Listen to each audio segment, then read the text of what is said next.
At -71 degrees Celsius, most people have about 6 minutes before hypothermia turns fatal, but Margaret and Robert Hayes had already been outside for 9 when they stumbled through the snow-buried doors of an abandoned ski lodge that hadn't been opened in 43 years. And what they found, locked in a hidden vault beneath the frozen floorboards, would not only save their lives, but transform an entire forgotten town, and prove that sometimes the greatest treasures are found by those who've already lost everything.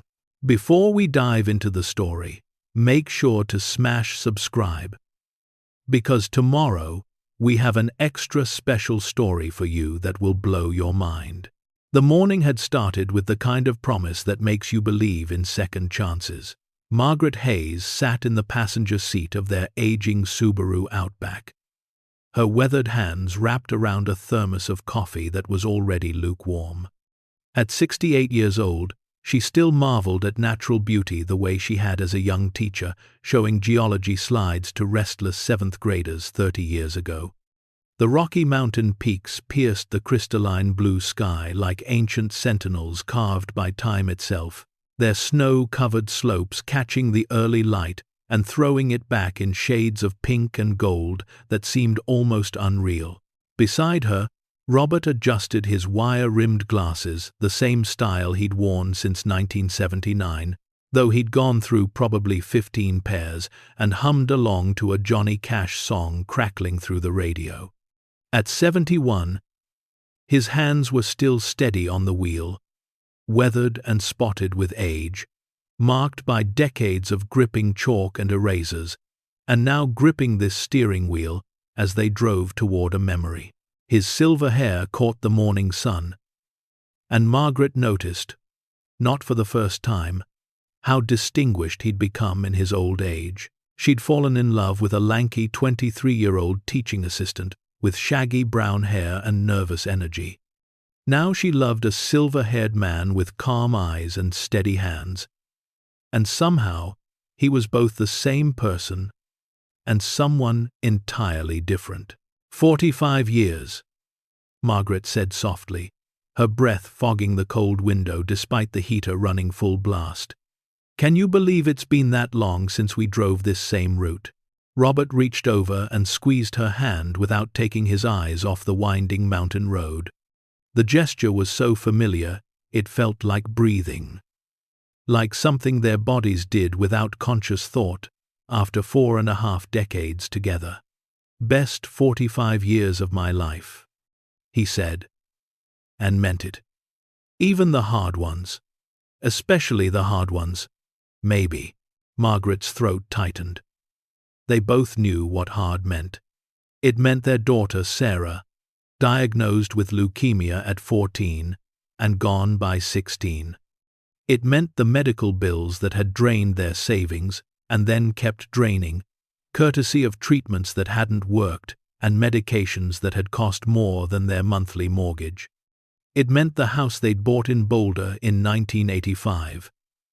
The one where they'd raised Sarah, the one they'd planned to grow old in together, was now leveraged with a reverse mortgage just so they could afford groceries and utilities and the basic dignity of not being homeless in their 70s. But they didn't talk about that today. Today was about celebrating survival, about honoring the fact that despite everything, they still had each other. They were driving through the Colorado Rockies to commemorate their 45th wedding anniversary, retracing the route they'd taken on their honeymoon when gas was 35 cents a gallon, when Fleetwood Mac played on every radio station, and when the world had felt conquerable. Back then, they'd been young teachers with dreams stitched together by love and unshakable optimism, convinced they could change the world one classroom at a time. Now they were retired teachers with different dreams, the quieter kind that comes when you've survived enough winters to know that spring always returns, even when it doesn't feel possible. The road wound higher into the mountains, threading through dense pine forests, heavy with last week's snowfall. They'd left Denver that morning at dawn, planning to reach the small mountain town of Silver Ridge by early evening. Margaret had packed sandwiches like she always did.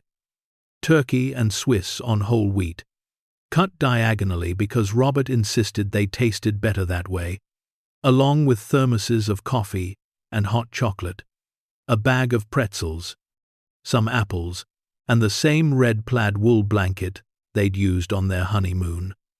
It was threadbare now, patches of fabric worn so thin you could almost see through them, but Margaret refused to replace it. Some traditions were worth keeping, worth honoring, especially when so much else had been lost. "Remember when we got stuck behind that cattle drive?"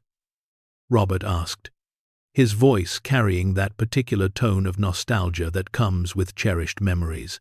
"Must have been 200 cows, just ambling down the middle of the highway. We sat there for an hour." Margaret laughed, a sound that came easier these days than it had in the dark years after Sarah's death. "And you were so impatient. You kept saying we'd miss our reservation at that restaurant. What was it called?" "The Silver Spoon," Robert said.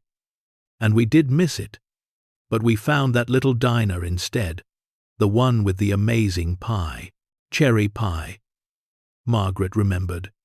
"Best I've ever had. We should look for that place, see if it's still there." "Guard to Penn," Margaret remembered.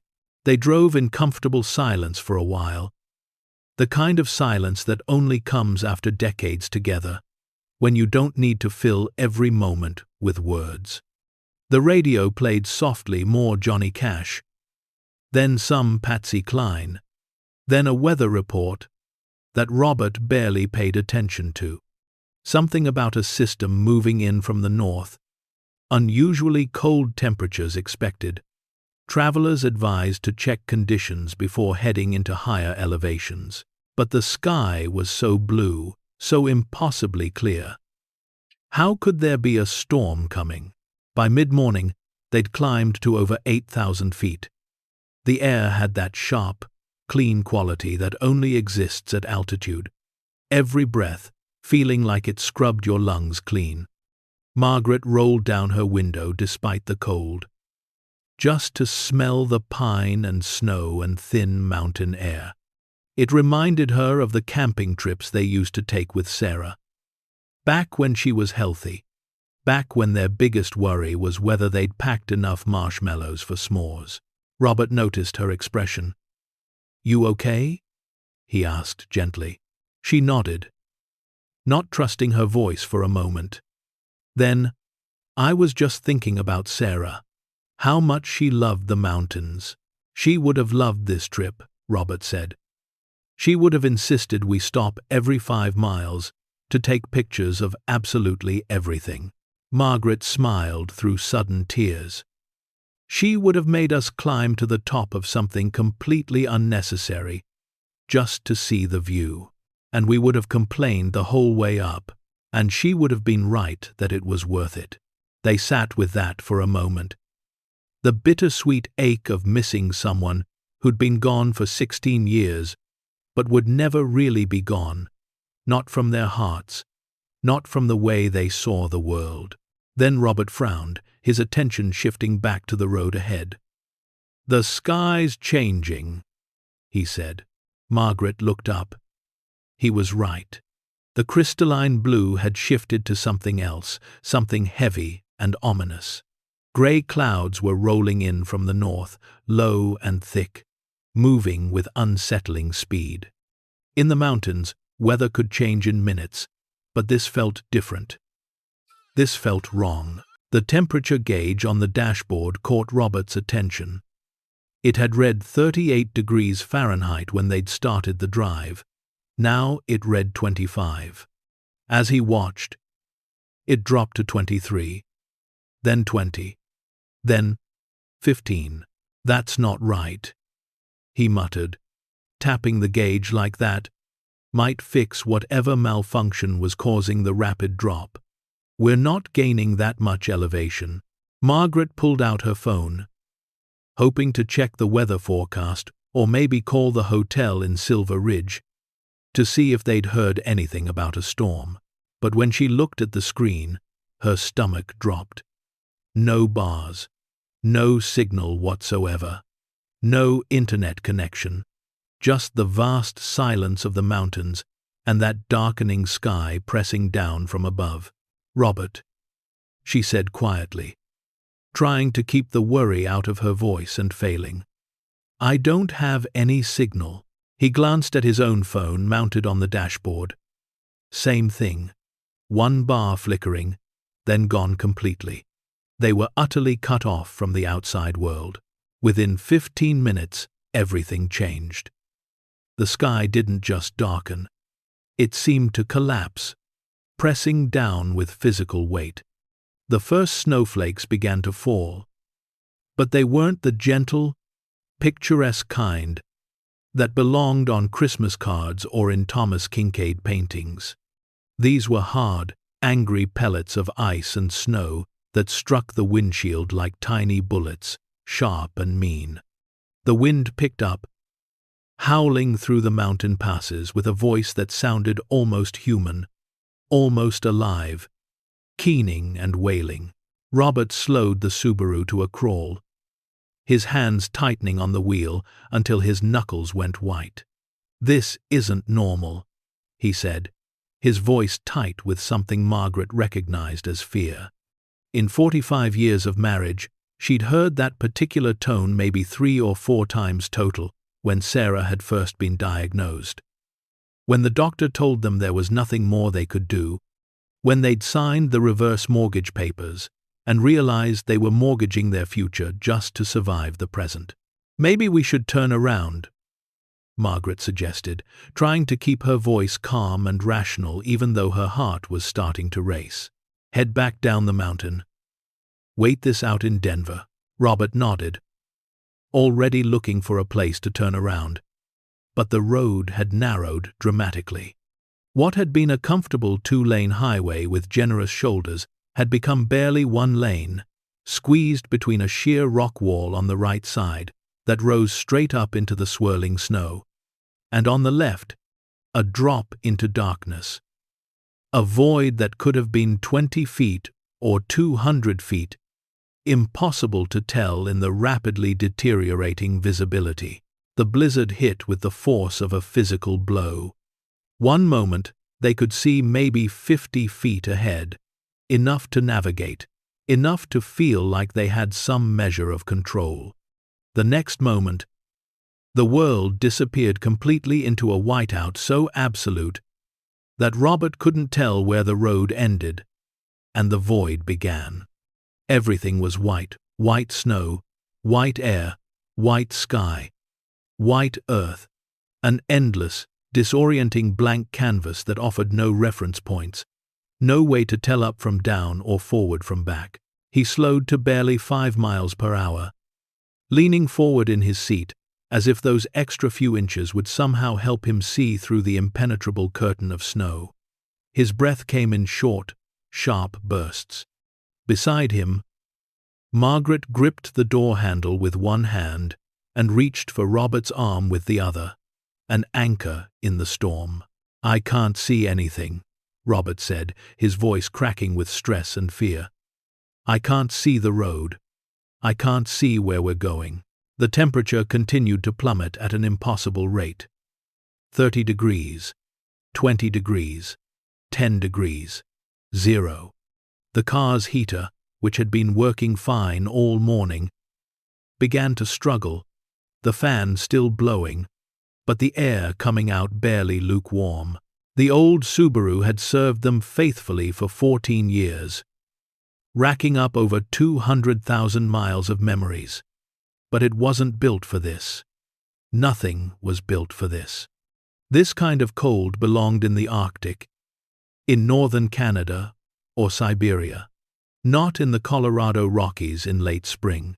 Then came the sound that changed everything. The sound that would alter the entire trajectory of their lives. A grinding, mechanical shriek from somewhere deep in the engine compartment. A sound of metal against metal, of something breaking, of systems failing. The whole vehicle shuddered, like it was dying, like it was giving up. The engine coughed once, a wet, desperate sound. Then it coughed again.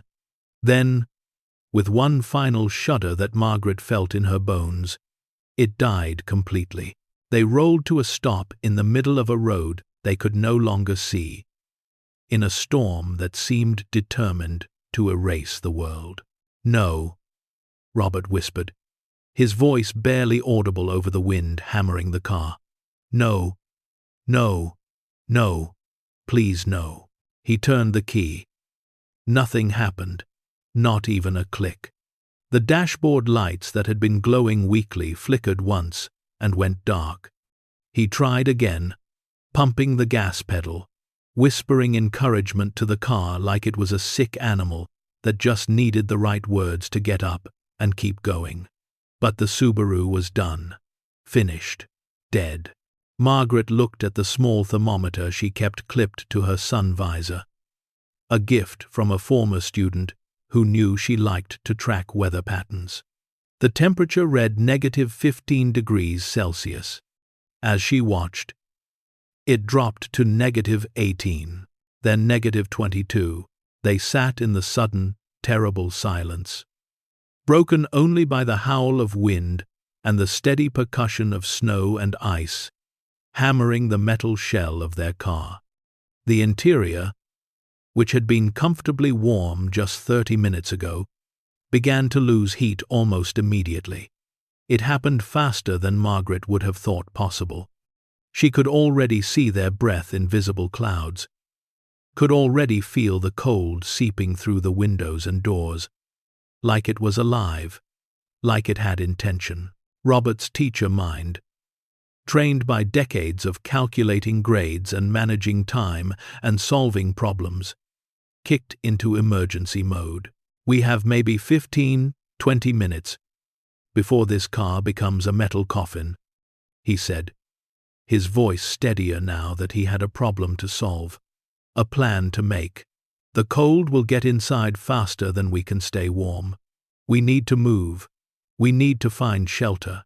Margaret looked out the window, or tried to. She couldn't see anything beyond a wall of swirling white. "We can't see 10 feet, Robert. We'll get lost. We'll walk off the edge of the road and fall. We'll freeze out there even faster than we'll freeze in here." "We'll freeze here too," Robert said, and his voice was gentle but absolutely firm, the same tone he'd used when explaining hard truths to students who didn't want to hear them.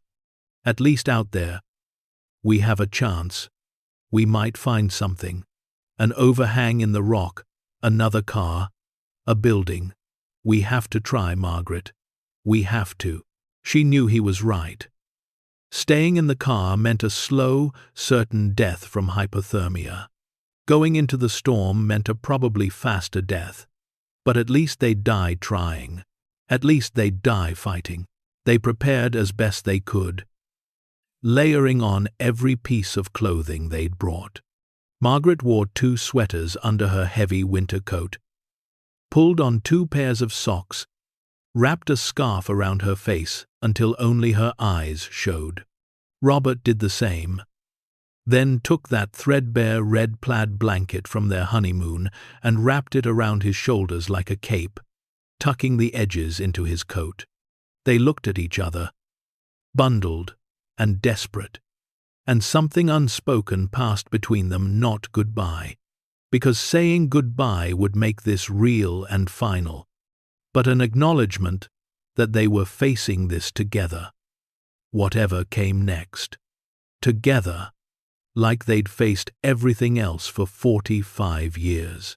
Robert reached for the door handle, then paused. He turned to Margaret, pulled down his scarf, and kissed her. It was quick, cold, desperate, perfect. "I love you," he said. "I love you too," she replied. "Always." He opened the driver's side door, and the wind nearly ripped it from his hands. It slammed against its hinges with a bang that sounded like a gunshot. The cold that rushed in wasn't just cold, it was a physical assault, a violence against human flesh. It burned. It seared. It felt like someone had reached into Margaret's chest and squeezed her lungs flat. She gasped, her body seizing in shock. Every instinct screaming at her to get back inside. Close the door, stay in the car, accept the slow death instead of this immediate agony. But Robert was already out, fighting against the wind, reaching back for her hand. She took it. They stepped into hell. Later, meteorologists would call it a once-in-a-century event, a freak Arctic vortex that had somehow split and sent a tendril of polar air plunging south with devastating speed. They would marvel at how the temperature at that particular elevation had plummeted to -71 degrees Celsius, a temperature so extreme it was normally only recorded at the poles or in the highest reaches of mountains. They would call it unprecedented, extraordinary, an outlier event that no one could have predicted or prepared for. But Margaret and Robert didn't know any of that. They only knew cold, cold like a living thing, cold that had teeth and claws and intention. They held hands and walked into the storm, into the white void, into the end of the world. The wind tore at their clothes, found every gap in their layering, exploited every weakness. Margaret's glasses froze over within seconds, ice forming across the lenses, until she couldn't see through them at all. She took them off with numb fingers. But that made everything worse. Now she was blind from the myopia she'd had since childhood, and from the wall of snow that surrounded them. Robert kept one hand on the rock wall to their right, using it as a guide, as the only solid thing in a world that had lost all definition. If they strayed left, even a few feet, they'd walk off the edge into nothingness. The snow was already knee-deep and building by the minute. Each step, a battle against the weight of accumulation and the force of wind. Time lost all meaning in the whiteout. Had they been walking for 2 minutes, 10, 20? Margaret's feet went numb first, then her hands even through her gloves, then her face despite the scarf. She couldn't feel her nose or ears or lips. Her body began to shut down non-essential systems, drawing blood away from her extremities to protect her core, her heart, her brain, the things she needed to stay alive, even as everything else started to die. Beside her, Robert stumbled, his foot catching on something hidden beneath the snow. He went down hard on one knee. And for a terrible moment, Margaret thought he wouldn't get back up, thought this was where it ended. But he pushed himself up with a grunt of pain and determination. And they kept moving because stopping meant dying. And they weren't ready to die. Not yet. Not here. Not after surviving so much else. Margaret's mind began to wander. And she knew from the hypothermia training she'd taken decades ago, when chaperoning a school camping trip, that this was a bad sign. This meant her core temperature was dropping, meant her brain wasn't getting enough oxygen or warmth, meant she was sliding toward the edge. She thought about Sarah, about how her daughter had looked in the hospital bed at the end, so thin and pale but still smiling, still trying to comfort her parents, even as cancer devoured her from within. She thought about the house in Boulder, about the garden she'd planted every spring, and whether someone else would tend it after she was gone. She thought about all the students she'd taught over 30 years, hundreds of faces and names, and wondered if any of them remembered her, if she'd made any difference at all. Then Robert stopped so suddenly that Margaret walked into his back, nearly knocking them both over. "What?" she started to say, but her voice was snatched away by the wind. He didn't speak. He just pointed with a shaking, mittened hand. Through the swirling white, barely visible like a ghost emerging from fog, stood a structure, large, angular, definitely man-made, a building. For a moment, Margaret thought she was hallucinating. But no, Robert saw it too. It was real. They staggered toward it, hope giving them strength they didn't know they had left, adrenaline flooding systems that had been shutting down. As they got closer, more details emerged from the storm. Log construction, massive timber beams that must have been whole trees, a wide covered porch with ornate railings, tall windows now boarded over with weathered plywood. The building was enormous, 3 stories at least, sprawling in both directions. The kind of place that spoke of old money and grand intentions. A sign hung crookedly above the entrance, wooden and carved, its letters barely legible beneath accumulated ice and snow. Snowcrest Lodge. Robert tried the massive front door, his hands so numb he could barely grip the handle. Locked. He tried the windows along the porch, testing each one.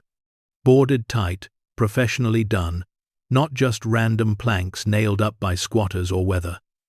Someone had deliberately sealed this place, had taken time and money to do it right.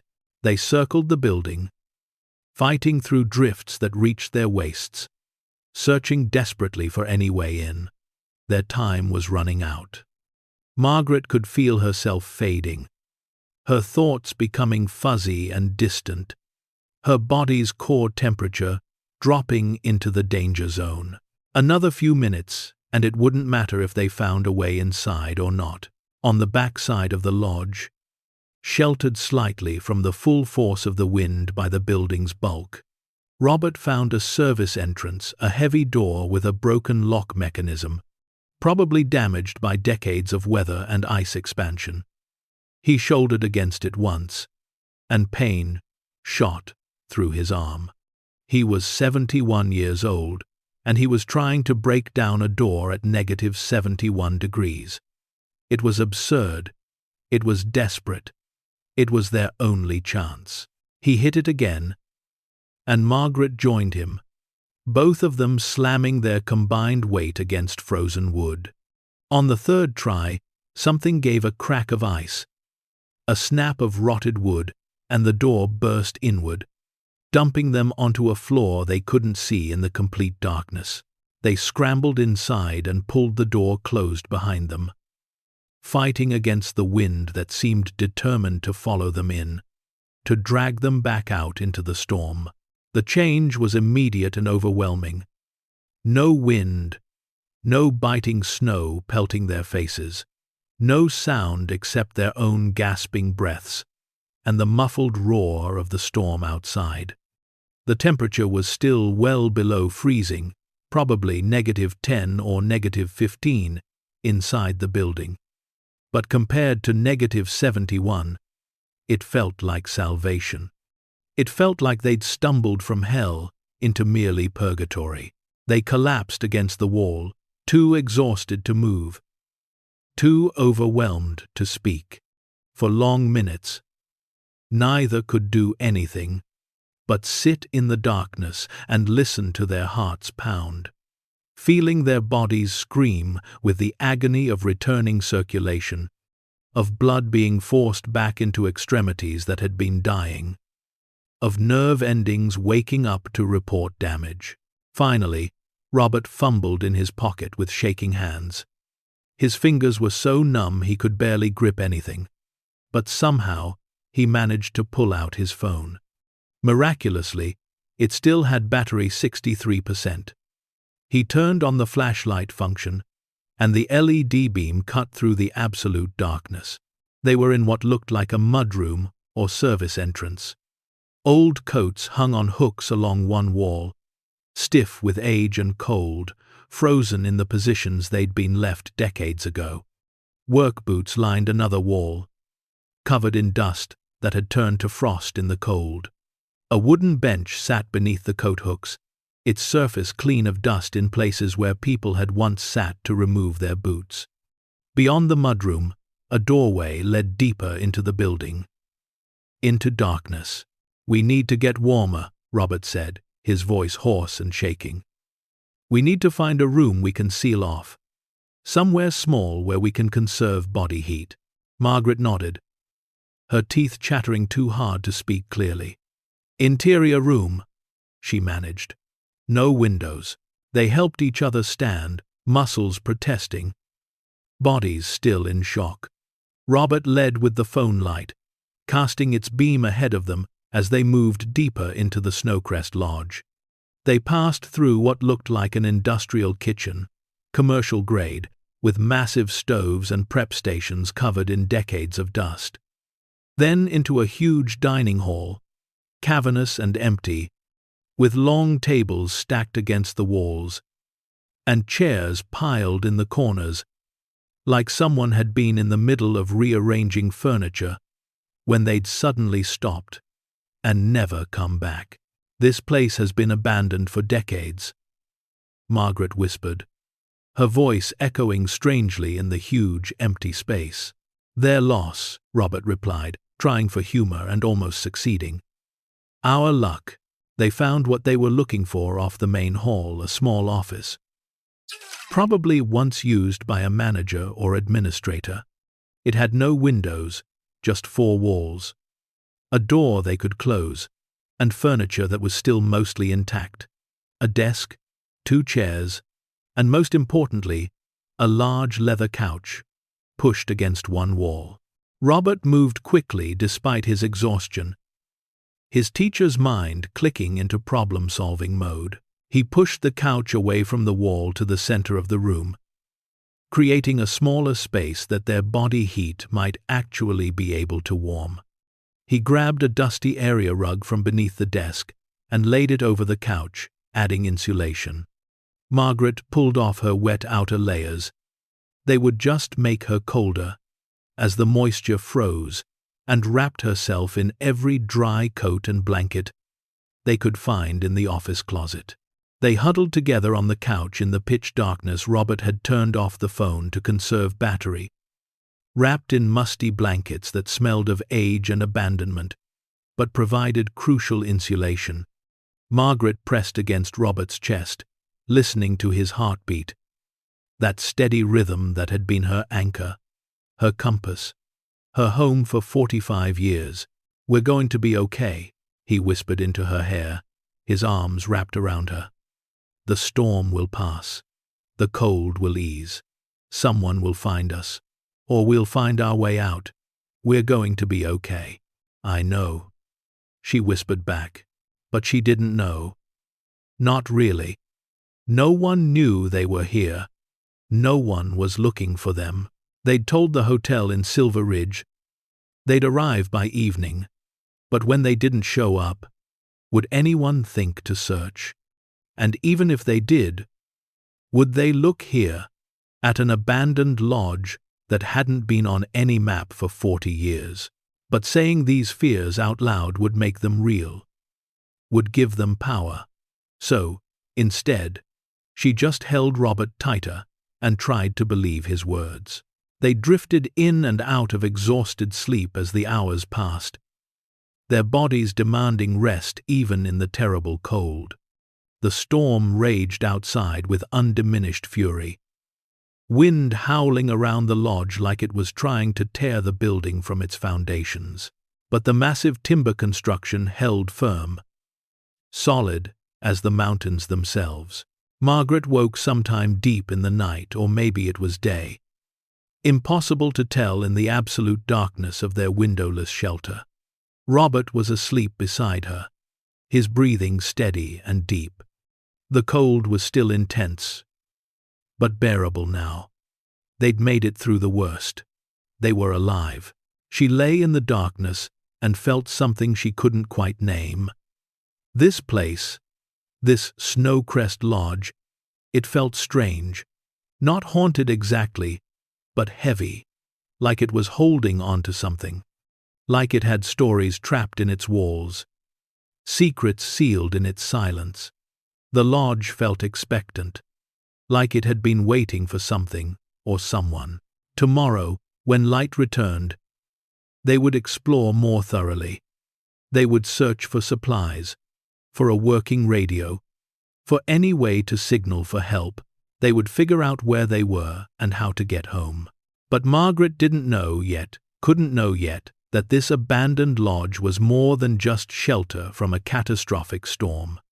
She didn't know about the hidden passage behind the library wall, or the vault sealed with a combination lock, or the $300 million worth of art and treasures waiting in climate-controlled darkness.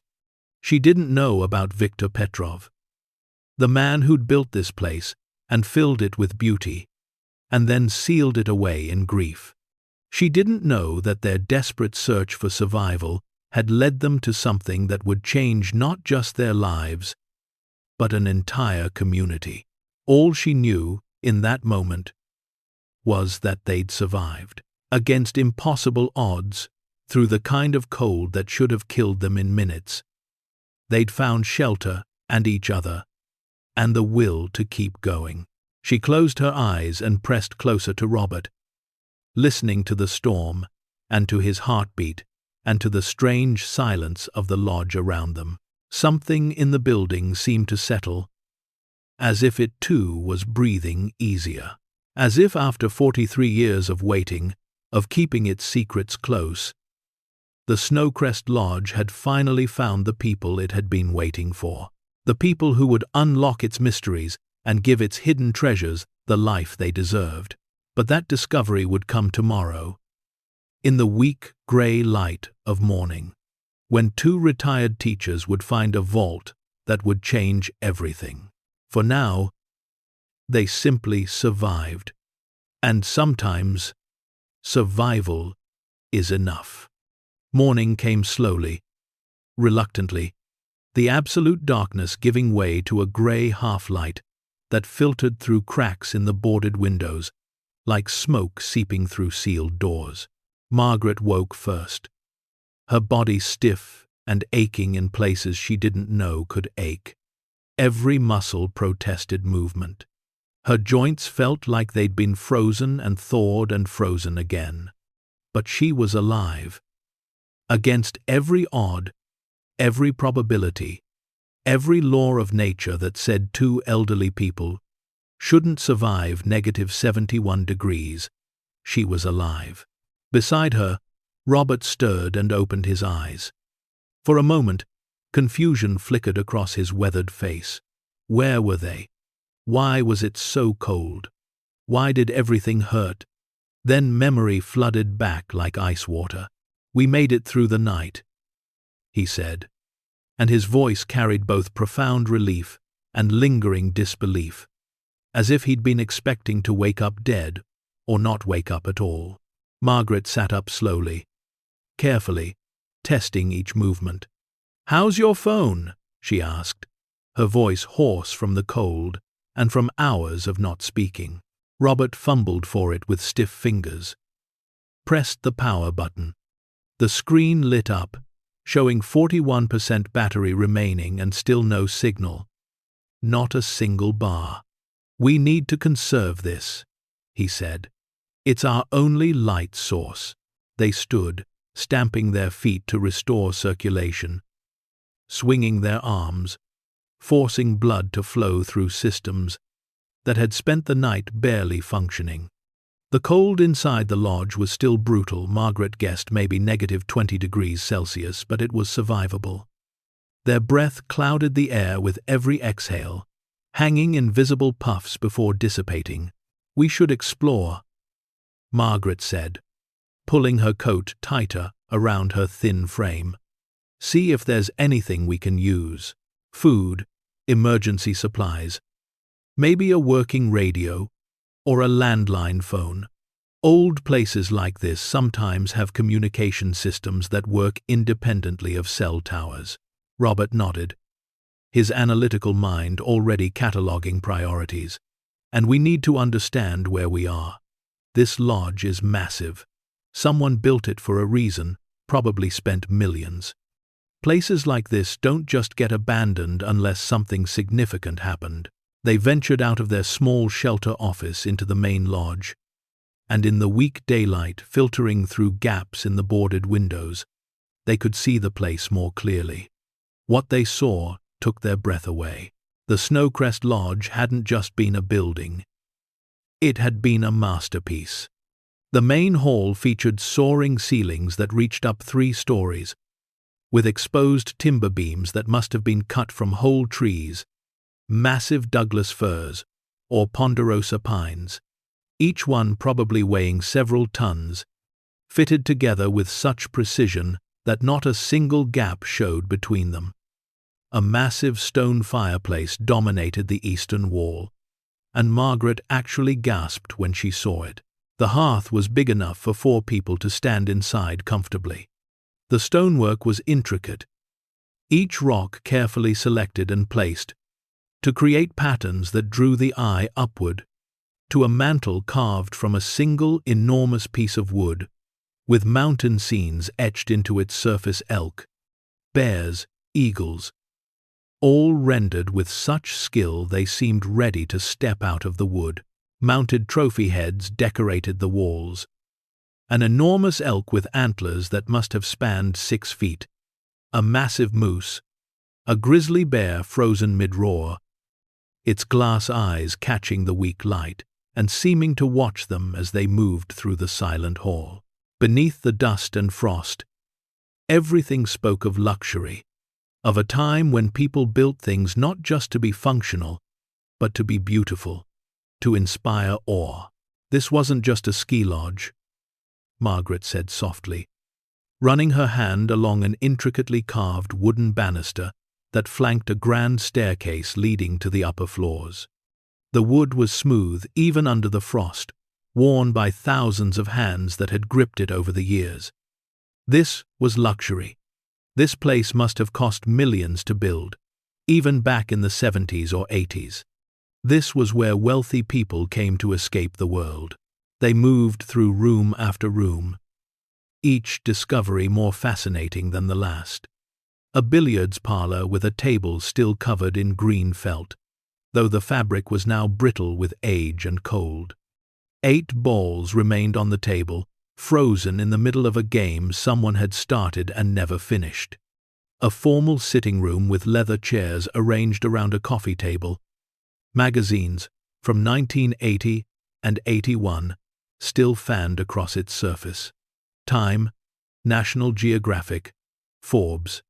A music room with a grand piano, its keys yellow with age but still present, still waiting for fingers that would never return.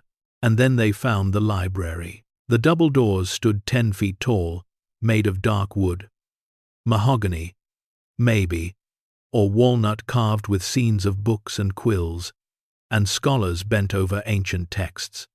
Margaret pushed them open, and they creaked on hinges that hadn't moved in over 4 decades, the sound echoing through the empty lodge like a cry.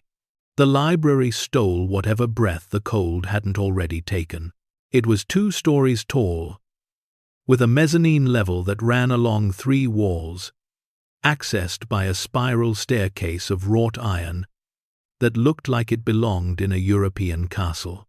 Floor-to-ceiling bookshelves lined every wall, and remarkably, most were still filled with books, thousands of them, leather-bound volumes, their spines stamped with gold lettering, titles Margaret recognized even from a distance: classics, philosophy, history, science, literature in multiple languages. Someone had built not just a collection, but a comprehensive library, the kind that took decades and serious money to assemble. Robert approached one shelf carefully, pulled out a book with gloved hands. "First edition Hemingway," he said, his voice hushed with something like reverence. "The sun also rises. This alone is probably worth thousands of dollars."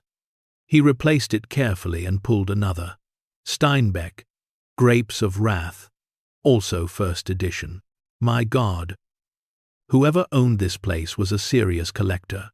They spent an hour exploring the library, marveling at the collection, and that's when Margaret began to notice something odd. The spacing in one section seemed wrong. She'd arranged enough bookshelves in her 30 years of teaching to know what properly spaced shelves looked like. and this section on the north wall didn't match. The gap between the shelf and the adjacent wall was too wide by several inches. Maybe even a foot.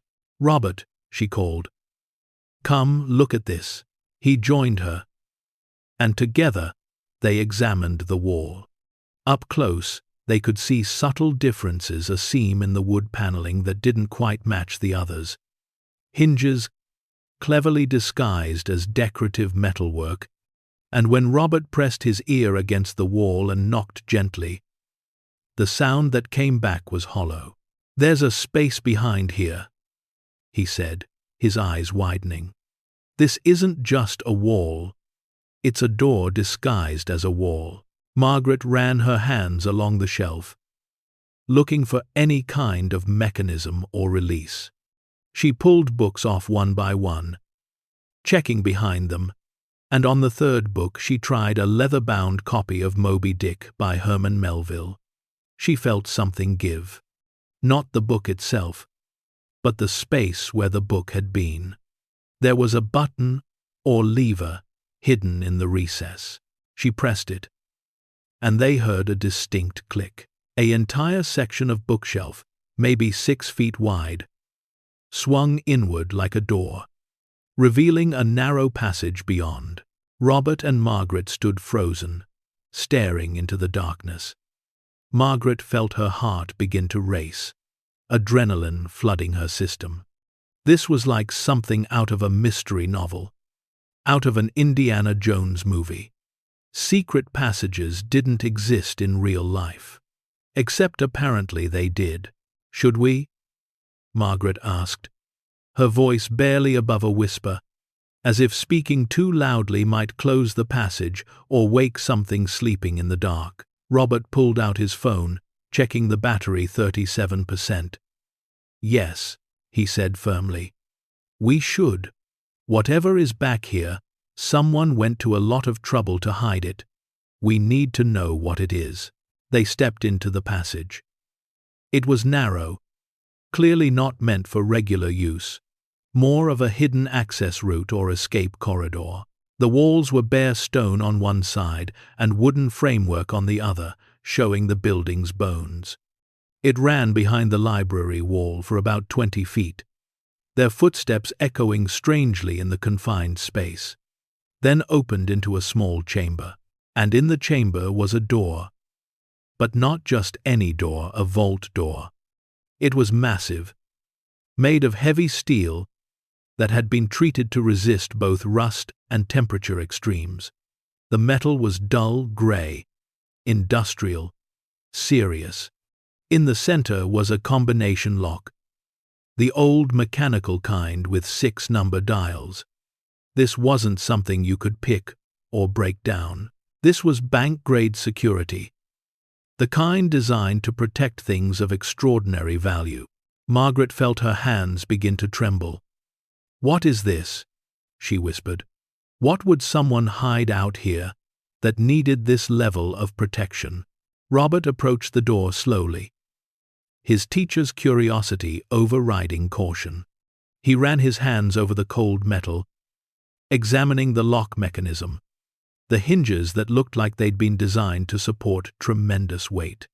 "Whatever it is," he said quietly, "it's valuable. Extremely valuable. You don't install a vault like this to protect old files or family photos." They spent several minutes examining the chamber, looking for any clues about what might be inside. The walls were bare stone. The floor was concrete, and there was no decoration or ornamentation. This space was purely functional. But then Margaret noticed something mounted on the wall beside the vault door. A small metal plate, engraved with words that had been carefully etched into the steel. She directed Robert's phone light at it and read aloud. "For those who find this, the combination is not random. It is a date that mattered most, when innocence was lost, when everything changed. 197730. They stood in silence for a long moment, processing this. A date, written in a format that made sense. Month, day, year. 197730, January 9th, 1977. 6 numbers, matching the 6 dials on the combination lock. Someone wanted this to be found, Margaret said slowly. Eventually, they left a clue, a way in, but only for someone who could understand what the date meant. Robert frowned, his mind working through the implications.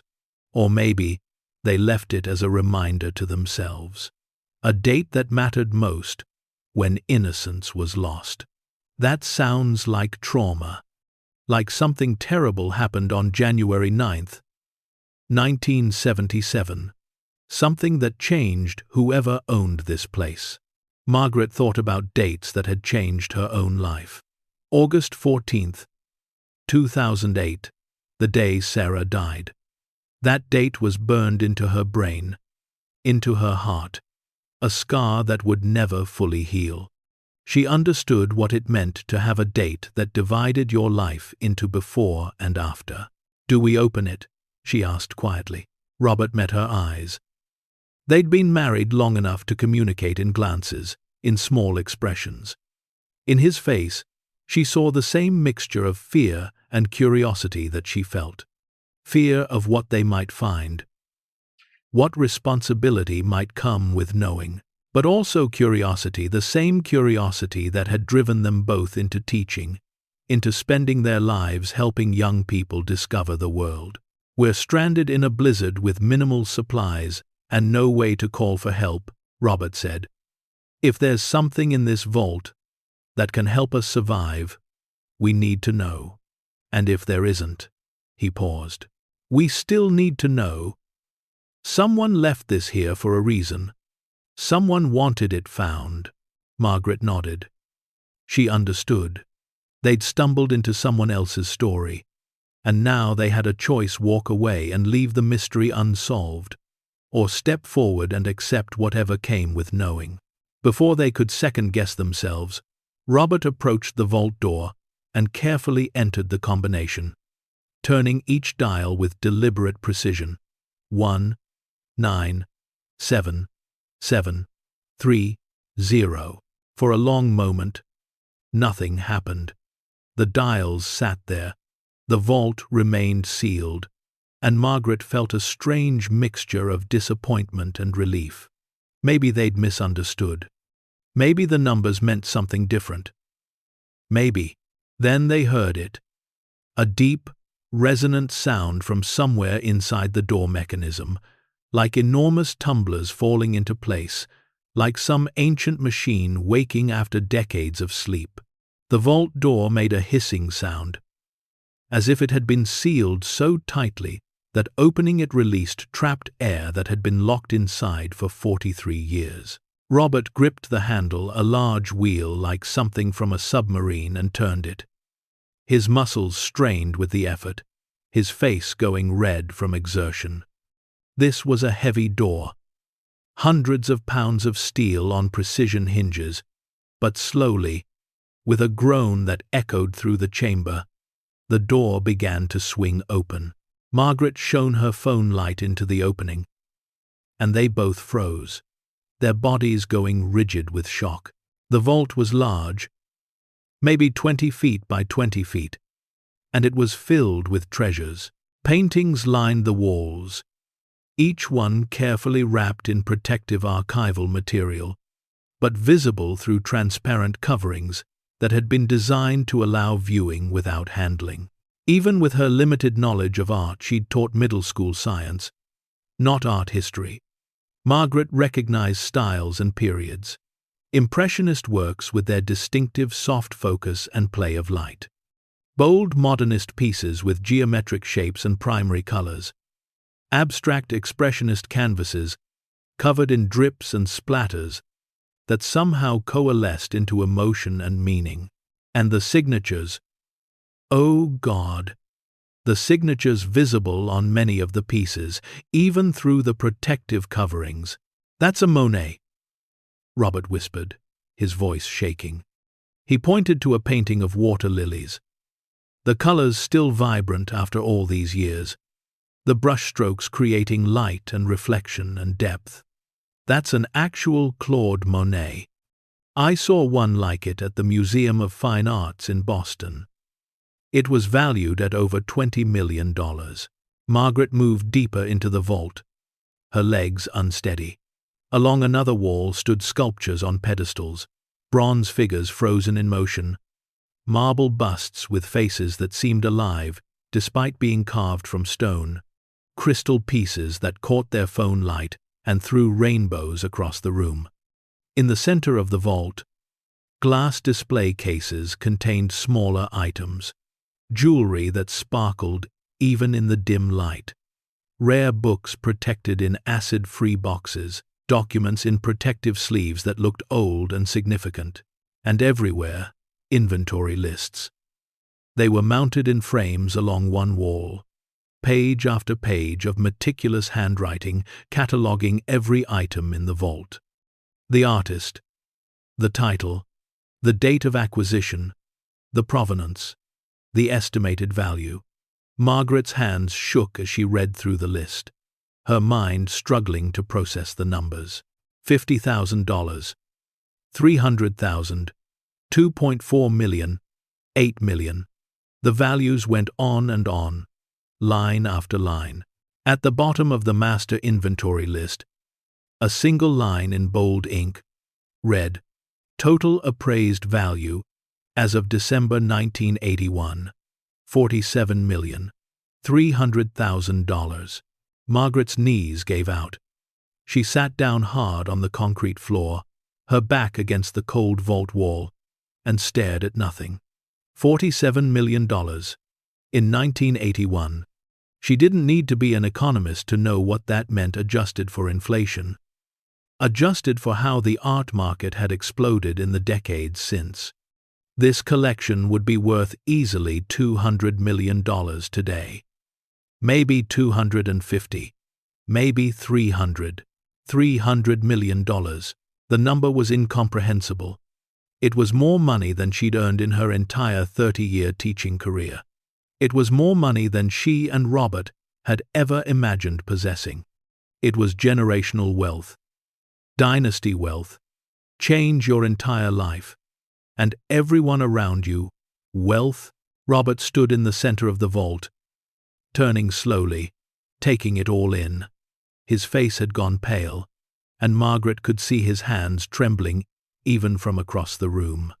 He was a math teacher, had been a math teacher, and she knew his brain was doing calculations, running numbers, understanding the magnitude of what they'd found. Who would do this? Margaret finally asked, her voice cracking. Who would hide a fortune like this and then just leave it? Who walks away from $300 million? Robert didn't answer at first. He was drawn to something in the corner of the vault. A desk made of dark wood that matched the library furniture outside. On its surface sat a leather journal, thick and worn, the kind that important people kept in old movies. He picked it up carefully, reverently, and opened it to the first page. In neat, flowing handwriting, the same handwriting from the inventory lists, were the words, "The private collection of Viktor Petrov. May these treasures find a better world than the one I am leaving behind." Viktor Petrov, Robert said slowly, testing the name on his tongue. I know that name. I remember reading about him years ago. Russian émigré. Came to America in the early 1960s. Made an absolute fortune in oil and real estate during the 70s boom. He was known for his art collection, for paying outrageous prices at auctions, but he disappeared from public life after the '81 market crash. People assumed he'd lost everything, gone bankrupt like so many others. But he didn't lose everything, Margaret said, looking around the vault. He kept the art. He hid it here. Robert began reading through the journal, turning pages carefully, his eyes scanning decades of entries. The journal chronicled Viktor's journey from immigrant to mogul, his obsessive collecting, His belief that surrounding himself with beauty could somehow make him worthy of the good fortune he'd stumbled into. The entries were thoughtful, philosophical, revealing a man who questioned his own success even as he achieved more of it. But then the tone changed. Entries from the mid-70s showed a man becoming increasingly isolated, increasingly focused on possessions rather than people. His marriage was deteriorating. His wife Elena complained he was never home, always at some auction or gallery opening. Their daughter Katya barely knew him, and then they reached the entry dated January 9th, 1977. Robert's voice broke as he read it aloud. My daughter Katya died today. 8 years old. Pneumonia. The doctors say I could have saved her if I'd brought her in earlier. But I was in Paris, at an auction, bidding on a Cézanne she will never see. I flew home to find her already gone, her small body in a hospital bed, Elena sitting beside her with empty eyes that will never look at me the same way again. What have I done? What have I become? A man who chases paintings while his daughter suffocates. Elena will not speak to me. She packed a bag and left this morning. She said I chose art over family. And she's right. God help me. She's right. Robert had to stop reading. His voice had failed him, tears streaming down his face. Margaret stood and went to him, wrapping her arms around her husband, both of them crying in the cold vault, for a man they'd never met, and a little girl who died over 40 years ago. After several minutes, Robert continued reading, his voice barely above a whisper. I cannot look at this collection anymore. Every painting reminds me of what I've lost. Every sculpture is evidence of my shame. I am sealing it away in the lodge I built for my family but destroyed with my neglect. Perhaps one day, someone worthy will find it. Someone who understands what truly matters. Someone who can give these works the home they deserve in museums, in schools, in places where people can find joy in them, where children like my Katya could have visited and laughed and learned. Let my daughter's death mean something. Let this collection serve a purpose beyond feeding one man's vanity. Whoever finds this, you are its rightful guardian now. Do what I failed to do, share it with the world. The vault fell silent except for the distant sound of wind still battering the lodge. Margaret and Robert stood together, holding each other, surrounded by treasures worth more than they could comprehend, and felt the crushing weight of responsibility settle on their shoulders. We can't keep this, Margaret said finally. Can we? Robert looked at her, and she saw the same internal struggle she was feeling reflected in his face. They were broke. The medical bills from Sarah's cancer had bankrupted them years ago. They'd taken a reverse mortgage on their house just to afford food and utilities. They had maybe $12,000 in savings total. Their retirement income barely covered expenses. One painting from this vault, just one, could solve every financial problem they'd ever had. They could pay off the reverse mortgage, buy a new car to replace the broken Subaru, travel like they'd always dreamed, donate to cancer research in Sarah's name, help their nieces and nephews with college tuition. We could take one painting, Robert said slowly, and there was something desperate in his voice. Just one. No one would know. This place has been abandoned for 40 years. Who's watching? Who's counting? We could take something small, sell it quietly, pay off our debts, after everything we've lost. After Sarah, after the bills, after scraping by on teachers' pensions that barely keep us fed. Don't we deserve something good to happen? What happens next will turn this frozen nightmare into a worldwide sensation. Reveal a hidden treasure that will transform an entire community. and remind us that sometimes the greatest wealth comes not from what we find, but from how we choose to share it. Stay tuned to see what happens next. If you're enjoying the story, please like, share, and subscribe for more. Margaret turned to look at her husband in the dim light. She knew this man. She'd known him since she was 23 years old, and he was 26, both of them fresh out of graduate school, both of them convinced they could change the world, one classroom at a time. She knew his heart. She knew his values, and she knew that what he'd just said, the suggestion they take something, wasn't who he really was. It was fear talking. It was exhaustion and trauma, and years of financial stress finally erupting. "Robert," she said softly, taking his hands in hers, "do you remember what you told your students on the first day of class every single year?" He looked at her, confused by the question. "You told them," Margaret continued, "that character is what you do when nobody's watching. That integrity means making the right choice, even when it's hard, even when it costs you something. You told them that every single year, for 32 years. Robert's face crumpled.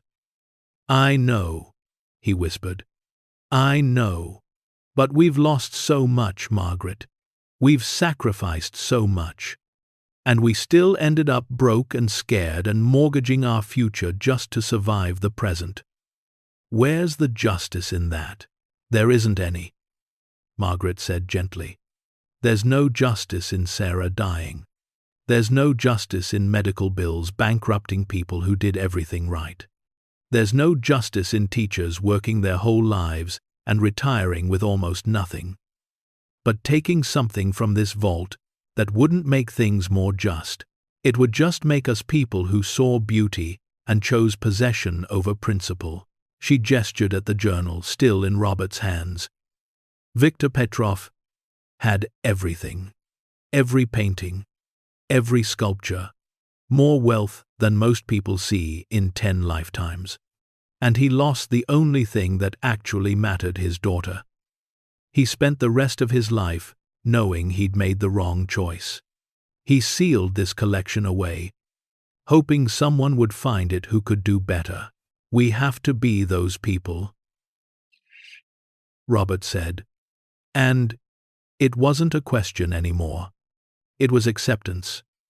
"We have to be the people who do what Viktor asked, even though it's hard, even though we need the money desperately."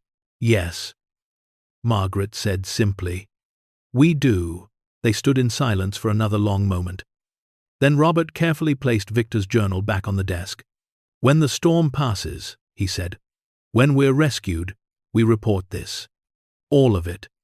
We turn it over to authorities, to art experts, to whoever can make sure it goes where Viktor wanted to, museums and schools where everyone can see it. And we'll survive somehow," Margaret added. "We always have." She looked around the vault one more time, trying to memorize it. This moment, this choice. They'd found $300 million and decided to give it away. Most people would call them crazy. Maybe they were. But as Margaret looked at Robert, at the man she'd loved for 45 years, she felt something she hadn't felt in a long time: pride. Not in what they'd found, but in who they'd chosen to be when faced with temptation. They began examining the vault more carefully now, looking not for what they could take, but for what they needed to document. Robert used his phone battery, now down to 28%, to take pictures of everything. The paintings, the sculptures, the inventory lists, the journal entries, evidence that this was real, that they'd actually found it, that they weren't hallucinating from hypothermia or making up impossible stories. As they worked, Margaret found herself drawn to one painting in particular, a portrait of a young girl, maybe 7 or 8 years old, with dark curls and bright eyes, and a smile that seemed to light up the canvas. The nameplate beside it read, Katya Petrov, age 7, commissioned portrait by J. Singer, 1975. He kept her here, Margaret whispered, touching the protective covering gently. In the vault, with all his treasures. Maybe that's what this really was, not just a collection, but a memorial, a father's shrine to the daughter he'd failed. Robert joined her, and they stood together, looking at Katya's young face frozen forever, in paint and canvas. She looks like Sarah, he said quietly. Same age, same smile, same joy. And there it was, the real reason they couldn't take anything, couldn't profit from Victor's tragedy. Because they understood it. They'd lived it. They knew what it meant to lose a child, to carry that grief, to wish desperately that you could go back and make different choices. We're going to honor them both, Margaret said firmly. Victor and Katya, Sarah, everyone who's been lost. We're going to make sure this collection does exactly what Victor wanted. Brings joy and learning and beauty to people who need it. They closed the vault door carefully, spinning the combination lock to secure it again. Whatever came next, whatever legal battles or media circuses or complications awaited them, the art would be safe here until the proper authorities could retrieve it. As they made their way back through the secret passage and into the library, the storm outside began to show signs of weakening. The wind's howl had diminished to a dull roar. The light filtering through gaps in the boarded windows seemed slightly brighter. The storm is passing, Robert said, checking his phone. Batteries at 21%, but still no signal. But if the weather's clearing, rescue crews will start searching. We just need to hold on a little longer. They returned to their small shelter office, wrapped themselves in blankets and coats, and held each other close. They were exhausted, freezing, hungry, and facing an uncertain future. But they'd made a choice, the hardest choice, the right choice, and somehow that made everything else bearable. Margaret, Robert said softly. Yes, thank you. For what? For being the person who reminds me who I am. For being my compass when I lose my way. She kissed him gently. We remind each other, she said. That's what 45 years of marriage means. We keep each other honest. We keep each other good. Outside, the storm continued to fade. Soon, maybe tomorrow, maybe the next day, rescue would come. Their real lives would resume, with all their problems and debts and struggles. But they'd also have a story to tell, a secret to share, a fortune to give away. And in giving it away, they would discover something worth far more than $300 million. They would rediscover who they were, what they stood for, and what legacy they wanted to leave behind. Not as people who found treasure and kept it, but as people who found treasure and understood that the greatest riches can't be locked in vaults. They're carried in hearts. They're expressed through choices. They're measured not in dollars, but in integrity, in compassion, in the courage to do what's right, even when it costs you everything. Margaret and Robert Hayes had passed that test. And though they didn't know it yet, the world was about to notice. They spent the rest of that day in a strange limbo, caught between survival and discovery, between their immediate needs and the overwhelming weight of what they'd found. The storm continued to weaken throughout the afternoon, the howling wind gradually diminishing to occasional gusts, the whiteout conditions clearing enough that they could actually see shapes through the gaps in the boarded windows. Trees bending under snow, the outline of mountains emerging from the gray, but they were still stranded, still cold, still uncertain when rescue might come. Margaret and Robert rationed the few canned goods they'd found in the kitchen: beans, soup, peaches that tasted like metal, and sweetness and desperation. They ate slowly, mechanically, their minds elsewhere. The vault consumed their thoughts like a fever. Every time Margaret closed her eyes, she saw paintings worth millions, sculptures that belonged in the world's greatest museums, the face of a little girl named Katya, who died too young and too alone. "We need to talk about this," Robert said finally, breaking a silence that had stretched for over an hour. They were back in their shelter office, wrapped in blankets, his phone face down to conserve the remaining 17% of battery. "We need to actually discuss what we're going to do." Margaret pulled the blanket tighter around her shoulders. "I thought we decided. We report it. We turn it over to authorities. We do what Victor asked." "I know that's what we should do," Robert said carefully. "But I need you to understand what that means for us. I need us to be honest about our situation before we make a final decision. Because once we report this, once authorities get involved, we lose any chance to make a different choice." Margaret turned to look at him in the dim light.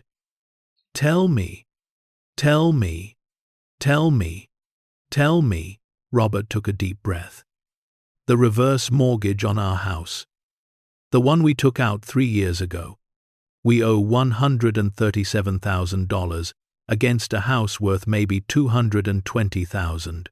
Between my teacher's pension and yours, we bring in about $42,000 a year before taxes.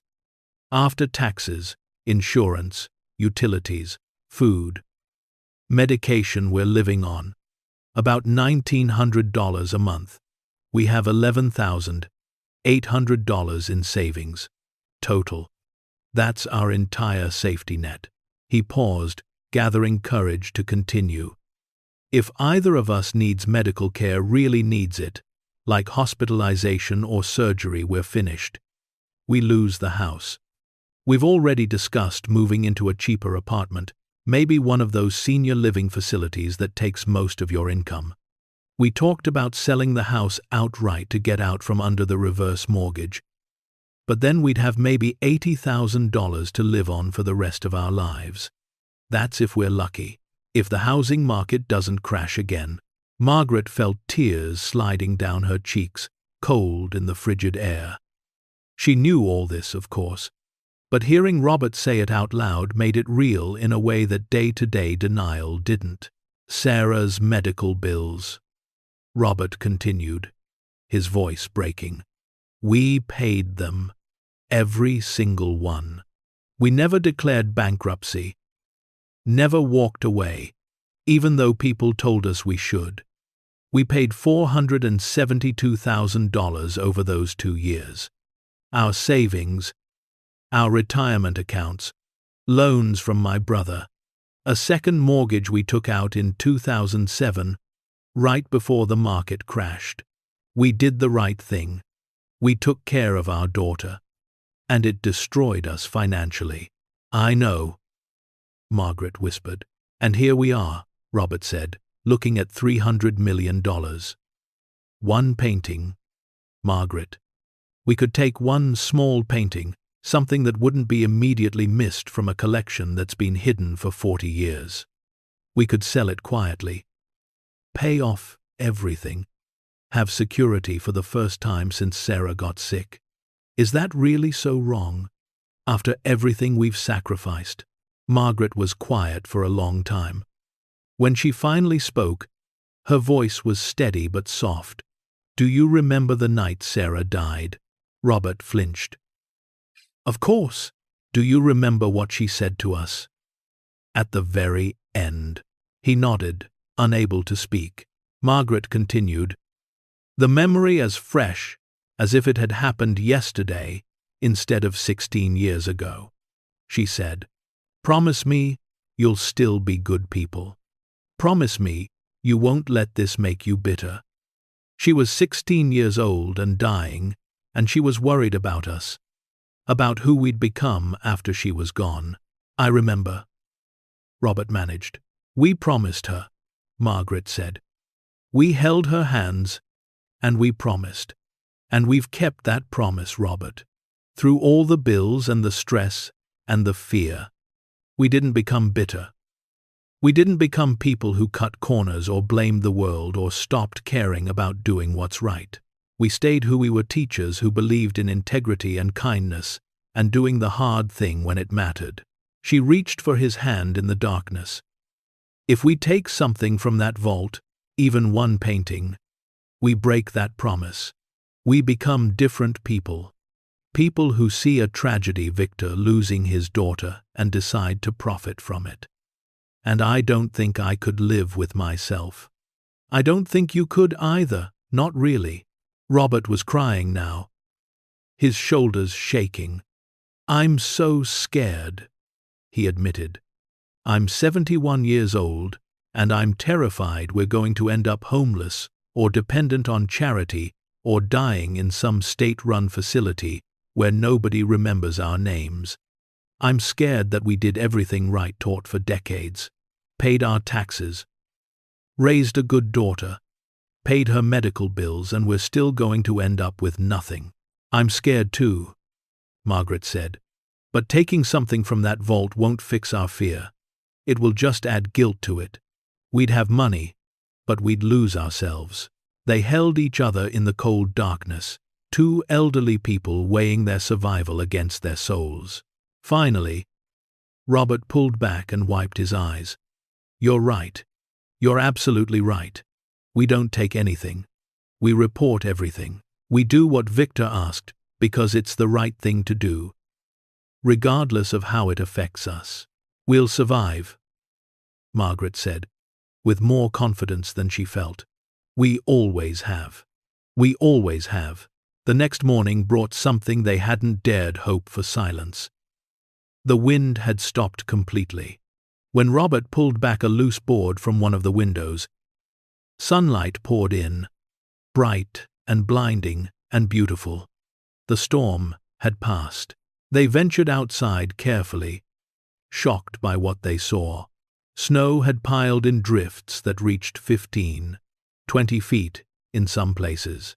Their car, wherever it was on the road below, would be completely buried. But the sun was shining. The sky was that impossible blue that only exists at high altitude after storms, and the temperature had risen to a merely brutal -12 degrees Celsius. Someone will come looking, Robert said, squinting in the bright light. With weather this clear, rescue operations will start. We just need to be visible. They used pieces of bright fabric from inside the lodge to create a signal on the snow near the building, SOS in letters 20 feet high. Then they went back inside to wait and to explore more. Margaret found herself drawn back to the library, back to the secret passage, back to Victor's desk in the vault. The journal Robert had read from yesterday was just the first of many. She found a whole shelf of leather-bound books, each one dated, each one filled with Victor's neat handwriting chronicling his life. She pulled out the volume from 1977 through 79 and began to read. What she found broke her heart. Victor had been destroyed by Katya's death. Entry after entry documented his spiral into depression, his divorce from Elena, his complete withdrawal from society. He stopped going to auctions. He stopped buying art. He couldn't look at his collection anymore because every piece reminded him of what he'd chosen over his daughter, beauty over life, possessions over presence. But then, starting in late 78, the entries changed. Victor began writing letters, not to send, but to sort through his thoughts. Letters to Katya, telling her everything he should have said when she was alive.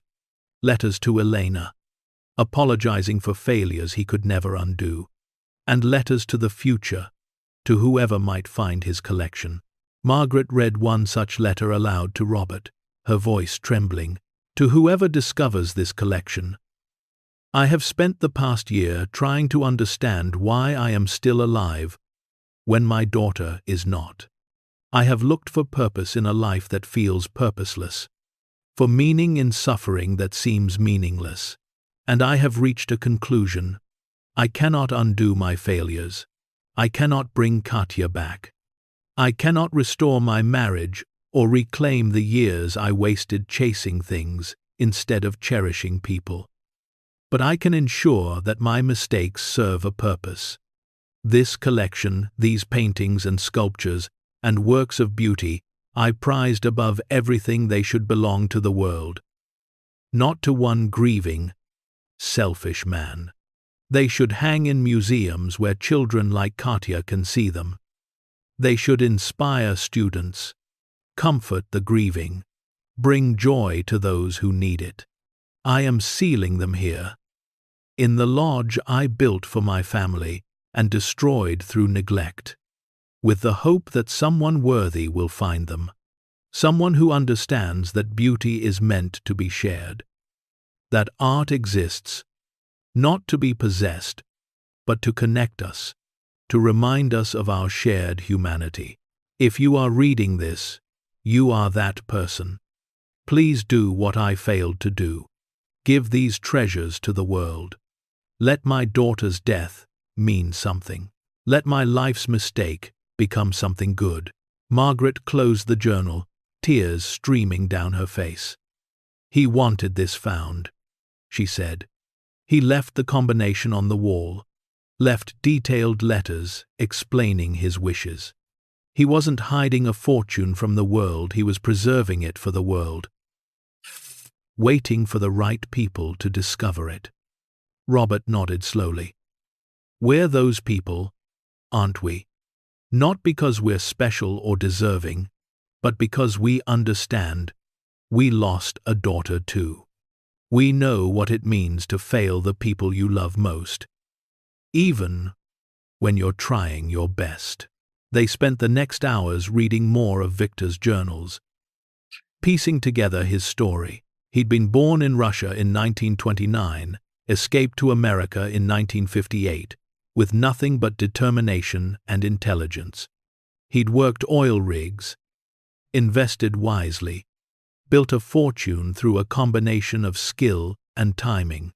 He'd met Elena in 1964, married her in 65, had Katya in 68. By all accounts, they'd been happy at first, but success had corrupted something in Victor. The more wealth he accumulated, the more he felt he needed to justify it through acquisition. He began collecting art obsessively, convinced that surrounding himself with beauty made him worthy of his fortune. He missed Katya's first words because he was at an auction in New York. He missed her first day of school because he was viewing a private collection in London. He was physically present but emotionally absent, always thinking about the next acquisition. When Katya got sick in January of 1977, Elena had called him repeatedly, begging him to come home. But Victor had been in Paris, bidding on a Cézanne landscape, and he'd convinced himself that one more day wouldn't matter. By the time he arrived home, Katya was dead. The parallel to their own story hit Margaret like a physical blow. They hadn't been absent when Sarah was sick, they'd been there every moment, had sacrificed everything to be with her. But they'd still felt that crushing guilt, that sense of failure. If we'd caught it earlier, if we'd pushed for different treatments, if we'd done something differently, anything differently, would she still be alive? Grief makes us all feel like failures, Robert said quietly, reading over Margaret's shoulder. Even when we do everything right. Victor destroyed himself with guilt. But at the end, he tried to make it mean something. He tried to turn his failure into a gift for others. We need to honor that, Margaret said firmly. Not just by reporting the collection, but by making sure it does exactly what he wanted. We need to be advocates for his vision. Make sure these works end up in museums and schools, not sold off to private collectors. They made a pact there. in the cold vault, surrounded by treasures. When rescue came, they would tell Victor's full story. Not just, "We found valuable art," but "We found a father's legacy, a man's attempt at redemption, a gift meant for the world." The sound of engines reached them late that afternoon. At first, Margaret thought she was imagining it a low rumble that could have been distant thunder or her mind playing tricks. But then Robert heard it too, and they rushed to the front of the lodge. Through the gaps in the boarded windows, they could see vehicles moving on the road below. A massive orange snowplow cutting through the drifts, followed by a smaller four-wheel drive truck with emergency lights flashing. "They're searching for stranded people," Robert said. They burst out the back door into the blinding sunlight, waving their arms, shouting, jumping up and down despite exhaustion and cold. The SOS they'd created earlier was partially blown over by wind, but it was still visible enough. One of the rescuers spotted them and pointed, and the small convoy began making its way toward the lodge. Two men in heavy winter gear trudged through the snow toward them, carrying emergency supplies and equipment. The first one reached them and pulled down his face mask, revealing a weathered face creased with concern and relief. "Thank God," he said. "We've been searching for 2 days. Are you injured? Do you need immediate medical attention?" "We're okay," Margaret said, though her voice shook. "We found shelter in time. We're cold and hungry, but alive." "We found shelter in time," the second rescuer, younger but equally bundled, shook his head in amazement. "You survived -71 degrees. Do you have any idea how lucky you are? We found 3 other vehicles on this stretch. Nobody made it. You two are the only survivors we've found." The weight of that statement settled over them. They'd lived when others had died. Why? What made them special? Was it just random chance, or was there some purpose to their survival? As the rescuers helped them through the deep snow toward the warming truck, Robert turned back to look at the Snowcrest Lodge. It stood massive and dignified against the mountain backdrop. This building that had saved their lives and revealed its secrets to them. "Wait," Robert said. "Before we go, there's something we need to tell you. Something important. We found something inside the lodge." The older rescuer, who introduced himself as Dale Emerson from Silver Ridge Search and Rescue, raised his eyebrows. "Found something? Like supplies?" "No," Margaret said.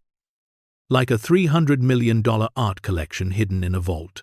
Dale's expression shifted from concern to confusion to disbelief in the span of 3 seconds. "I'm sorry. What?" Once they were in the warming truck, wrapped in emergency blankets with hot coffee in their hands, Margaret and Robert told the whole story.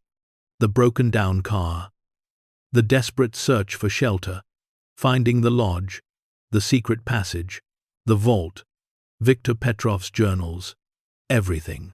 Dale and his partner, a younger man named Jason, listened with expressions that moved from skepticism to shock to awe. As Robert showed them photos on his phone, images of paintings and sculptures, and inventory lists that seemed impossible. "This is real?" Jason asked, zooming in on a photo of the Monet. "This is actually in there." "It's real," Margaret confirmed.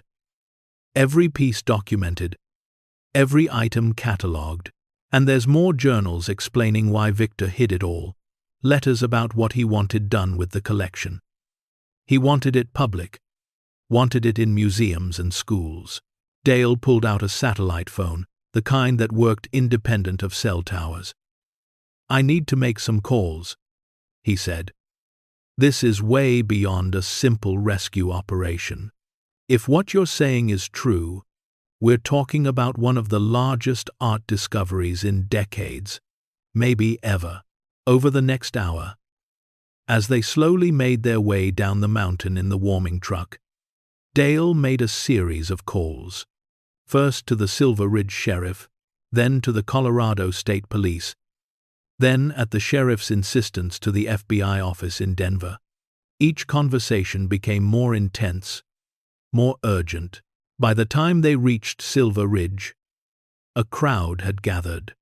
Word had spread with impossible speed through the small mountain community of about 3,000 souls. 2 elderly people had survived impossible cold and found an impossible treasure. It was the kind of story that demanded to be told, retold, embellished. The rescue station, a modest building that doubled as the fire department and emergency response center, had become a hub of activity. Sheriff Tom Woodward, a weathered man who looked like he'd been carved from the same stone as the mountains, met them at the door. "Mr. and Mrs. Hayes," he said, his voice carrying both relief and barely contained excitement. "We're very glad you're safe. A lot of people didn't make it through that storm. You're either extremely lucky or extremely tough.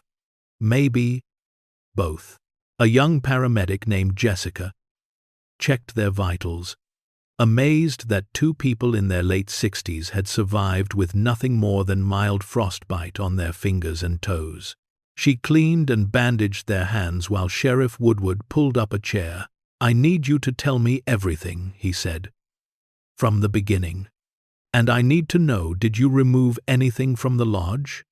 Anything at all?" "No," Robert said firmly. "We didn't take anything. We thought about it, I won't lie to you. We're broke and scared, and one painting could have changed our lives. But it wouldn't have been right."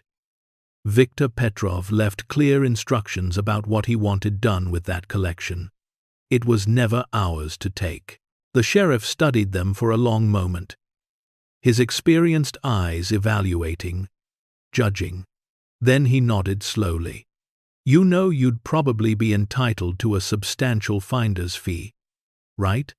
Even if you don't keep any of the art. You'd likely receive compensation for the discovery. Could be millions of dollars." Margaret and Robert exchanged glances. They hadn't thought about that. They'd been so focused on doing the right thing with the collection itself that they hadn't considered what might come to them simply for finding it. "We don't want to profit from someone else's tragedy," Margaret said carefully. "But if there's a legal finder's fee, if that's standard practice, then yes, we'd accept it. We'd use it to pay off our debts, and probably donate most of the rest to causes that Viktor would have supported: art education, scholarships for underprivileged students." The sheriff's expression softened. "You two are either saints or crazy," he said. "In my 30 years of law enforcement, I've never met anyone who found a fortune, and their first thought was giving it away. We're just teachers," Robert said with a slight smile. "We spent our lives trying to help kids understand the world and become good people. This seems like an extension of that. These artworks could educate and inspire millions of people. That's worth more than personal wealth." By evening, federal agents had arrived from Denver FBI Art Crime Division, working in coordination with Homeland Security's Cultural Property Unit. Margaret and Robert were interviewed separately, their stories compared for inconsistencies. They were asked repeatedly if they'd taken anything, touched anything, moved anything. Each time, they told the same truth. They'd opened the vault, photographed the contents for documentation, read Viktor's journals to understand his wishes, but hadn't removed a single item. The lead investigator, a woman named Special Agent Catherine Morris, who specialized in recovered art, seemed genuinely moved by their story. "In my 15 years doing this work," she said, "I've seen people kill over art worth far less than what you found. I've seen families destroyed, friendships ruined, lives wrecked. The fact that you two, with your financial situation, chose to report this rather than take something that's remarkable. That's the kind of integrity we rarely see. Word had leaked to the media, impossibly fast. By the next morning, news vans from Denver had arrived in Silver Ridge. Their satellite dishes pointed skyward, beaming the incredible story across the country and then the world. Elderly couple survives historic blizzard, discovers $300 million art treasure, became an international headline. Margaret and Robert found themselves thrust into an unwanted spotlight. Reporters camped outside the rescue station, shouting questions. Their photos, tired, frostbitten, wrapped in emergency blankets, appeared on every major news website and broadcast. They gave one press conference at the sheriff's request. Standing behind a podium in the Silver Ridge Community Center, squinting under bright camera lights. "How does it feel to find $300 million? A reporter shouted. "It feels like a tremendous responsibility," Margaret answered carefully. "This isn't our money or our collection. It belongs to Viktor Petrov's legacy and to the vision he had for sharing beauty with the world. Our job is just to make sure that vision is fulfilled. Will you keep any of it?" "No," Robert said firmly. Viktor left clear instructions in his journals. "This collection is meant for public institutions, museums, schools, places where everyone can experience great art regardless of their ability to pay. We're going to make sure that happens, but you could legally keep it." "Abandoned property laws. We're not interested in what we could legally do," Margaret interrupted. "We're interested in what we should morally do. There's a difference."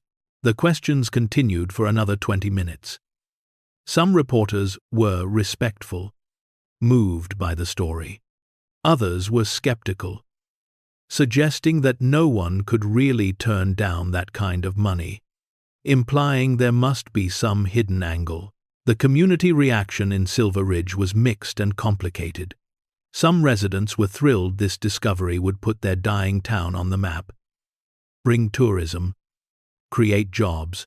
The lodge could become a world-class museum, an attraction that might revive the local economy that had been withering since the ski industry moved to bigger resorts. But others were suspicious. Why would two outsiders get to decide what happened to a fortune found in their mountains? Some felt the art should belong to Colorado, to Silver Ridge itself. A few suggested Margaret and Robert were lying about Viktor's intentions, that they were secretly planning to profit somehow. One evening, about a week after their rescue, an elderly man approached them in the diner where they were staying. His face was lined with age and weather, his hands gnarled from decades of hard work. "I'm Martin Whitaker," he said. "My father helped build that lodge back in 75 and 76. Worked construction for 2 years on that project. He always said Viktor Petrov was a haunted man, always looking sad even when he was spending millions. When the project shut down suddenly in 81, my father never got his last paycheck. $6,000 he was owed. That might not sound like much now, but it was everything to us then." Margaret felt her stomach sink. "I'm so sorry. That's terrible." "I'm not telling you this to make you feel bad," Martin continued. "I'm telling you because I want you to know what you're doing. Making sure that art goes to public places. Making sure Viktor's wishes are honored that matters. My father used to say the saddest thing about rich people isn't that they have money. It's that they forget money is supposed to help people, not just buy things. You too. You remembered that. Thank you." He shook their hands and left, and Margaret had to excuse herself to cry in the bathroom. The authentication process took months. Teams of art experts descended on the Snowcrest Lodge, now guarded around the clock by state police. Each piece had to be examined, verified, catalogued. Provenance had to be traced where Victor had acquired each work, whether any had been stolen or illegally obtained. Dr. Helen Crane, an art historian from the Denver Museum who specialized in 20th century works, emerged from her first day in the vault looking like she'd seen something holy. "I've spent my entire career studying these artists," she said, her voice shaking. "And I've just spent 6 hours looking at works I never thought I'd see in person. A Monet from his late Giverny period that was considered lost. A Rothko that hasn't been publicly viewed since 1976. A Picasso from his Rose period that's only existed in photographs. This collection is beyond price. It's culturally invaluable." As the experts worked, the appraised value kept climbing. The initial estimate of $300 million was revised upward. Adjusted for inflation from Victor's 1981 valuation, accounting for how the art market had exploded in the intervening decades. Considering the rarity of some pieces, the final number approached $400 million. $400 million that Margaret and Robert had walked away from. News outlets ran think pieces about their decision. Economists calculated how much wealth they'd given up. Psychologists analyzed what kind of people could resist that kind of temptation. Religious leaders held them up as examples of moral clarity. Cynics insisted they must have some secret plan to profit eventually. Through it all, Margaret and Robert stayed in Silver Ridge, living in a modest hotel room, provided by the state, while everything was sorted out. They cooperated fully with investigators, answered every question, provided every photo and piece of evidence. They became unlikely celebrities, stopped constantly on the street by people wanting to thank them, or question them, or simply touch them, as if their integrity was contagious. One night, lying in the hotel bed, Robert turned to Margaret in the darkness. "Do you ever regret it?" he asked quietly. "Not taking something. We could be solving all our problems right now, instead of wondering how we'll pay next month's bills when we finally get home." Margaret thought about it honestly before answering. "I regret that we live in a world where good people end up broke, while others have more than they could ever use. I regret that we had to bankrupt ourselves to take care of our dying daughter. I regret a lot of things, but I don't regret our choice with Victor's collection. Not even a little bit." "Me neither," Robert admitted, "and that surprises me.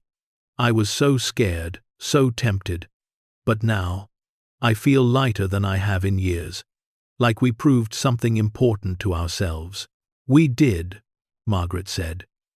"We proved that Sarah was right about us, that we're still good people, that we kept our promise to her." They fell asleep holding hands. Two elderly people, with almost nothing but somehow possessing everything that mattered each other.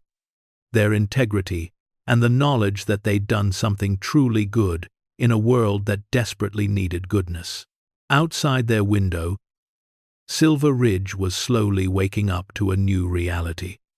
The abandoned lodge on the mountain wasn't just a forgotten relic anymore. It was about to become a beacon, a destination, a place where Viktor Petrov's vision would finally be realized. And it was all because two retired teachers had survived a storm, found a secret, and chosen to do the right thing even when every practical reason suggested they shouldn't. The world was watching. The art world was buzzing.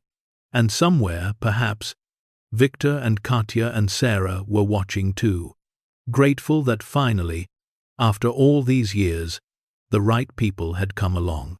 People who understood that the greatest treasures can't be kept.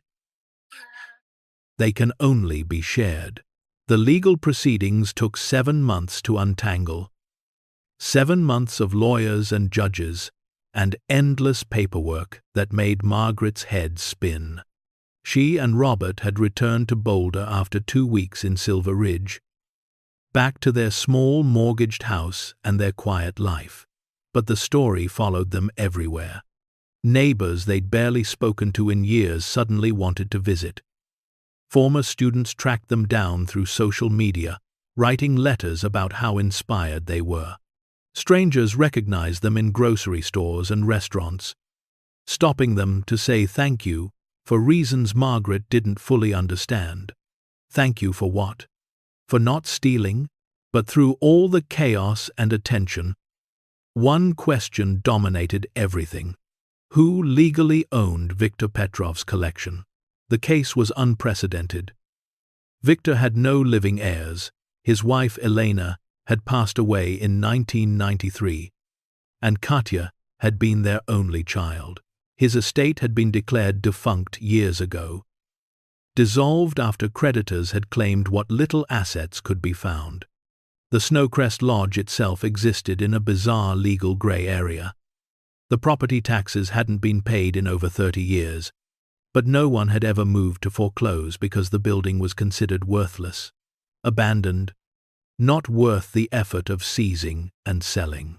Enter Margaret and Robert Hayes, who'd stumbled upon the property during a life-threatening emergency and discovered treasures no one knew existed. Under Colorado's abandoned property laws, the legal situation was murky and complex. Multiple parties tried to claim interest.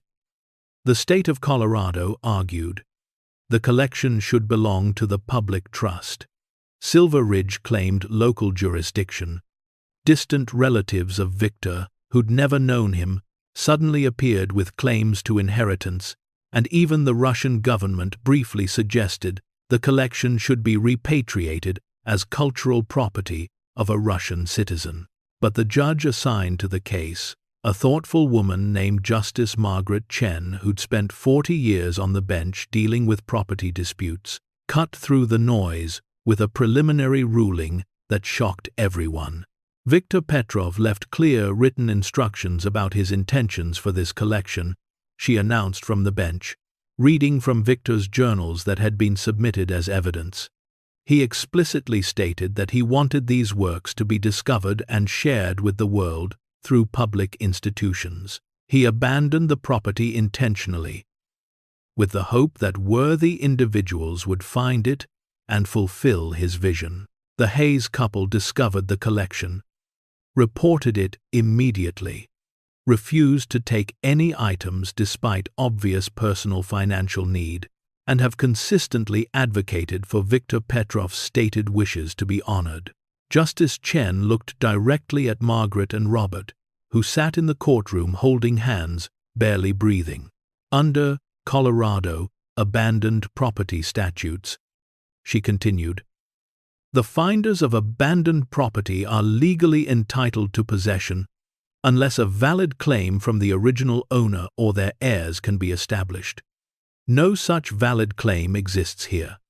Therefore, my preliminary ruling is that Margaret and Robert Hayes are the legal custodians of the Petrov collection, with full authority to dispose of it as they see fit. The courtroom erupted. Reporters scrambled for their phones.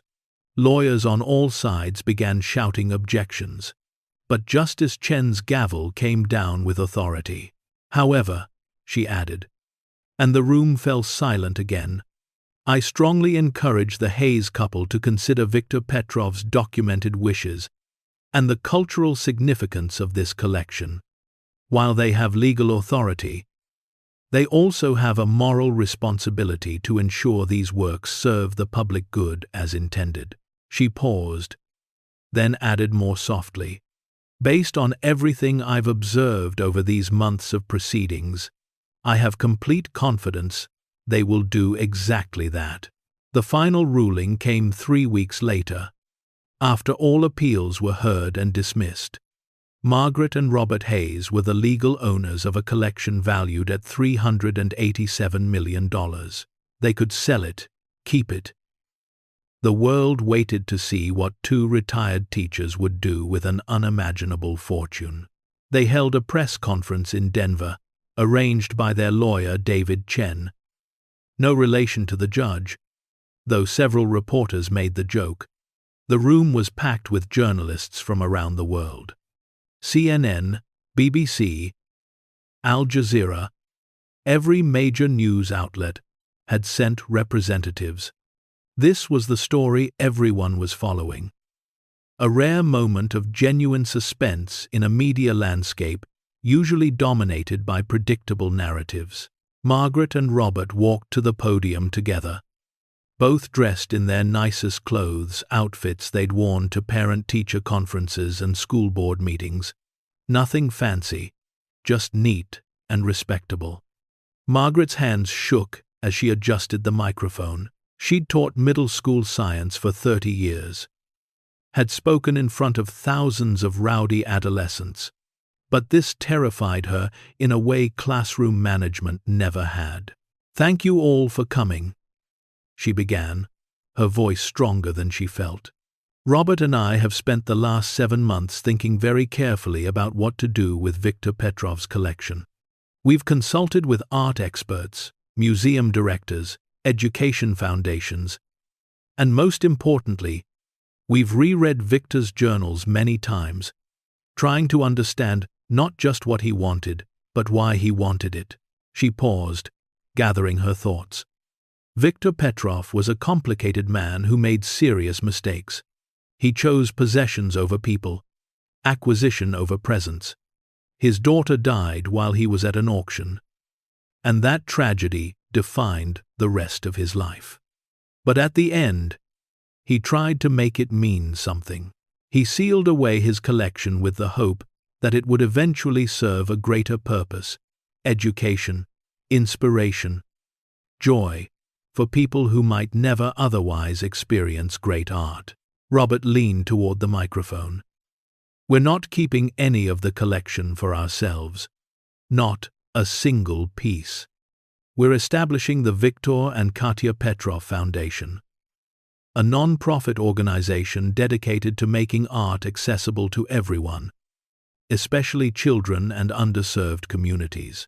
The room erupted with questions, but Robert held up his hand. "Please, let us finish. Some pieces from the collection will be donated directly to major museums that agree to display them prominently and offer free admission to students and low-income visitors.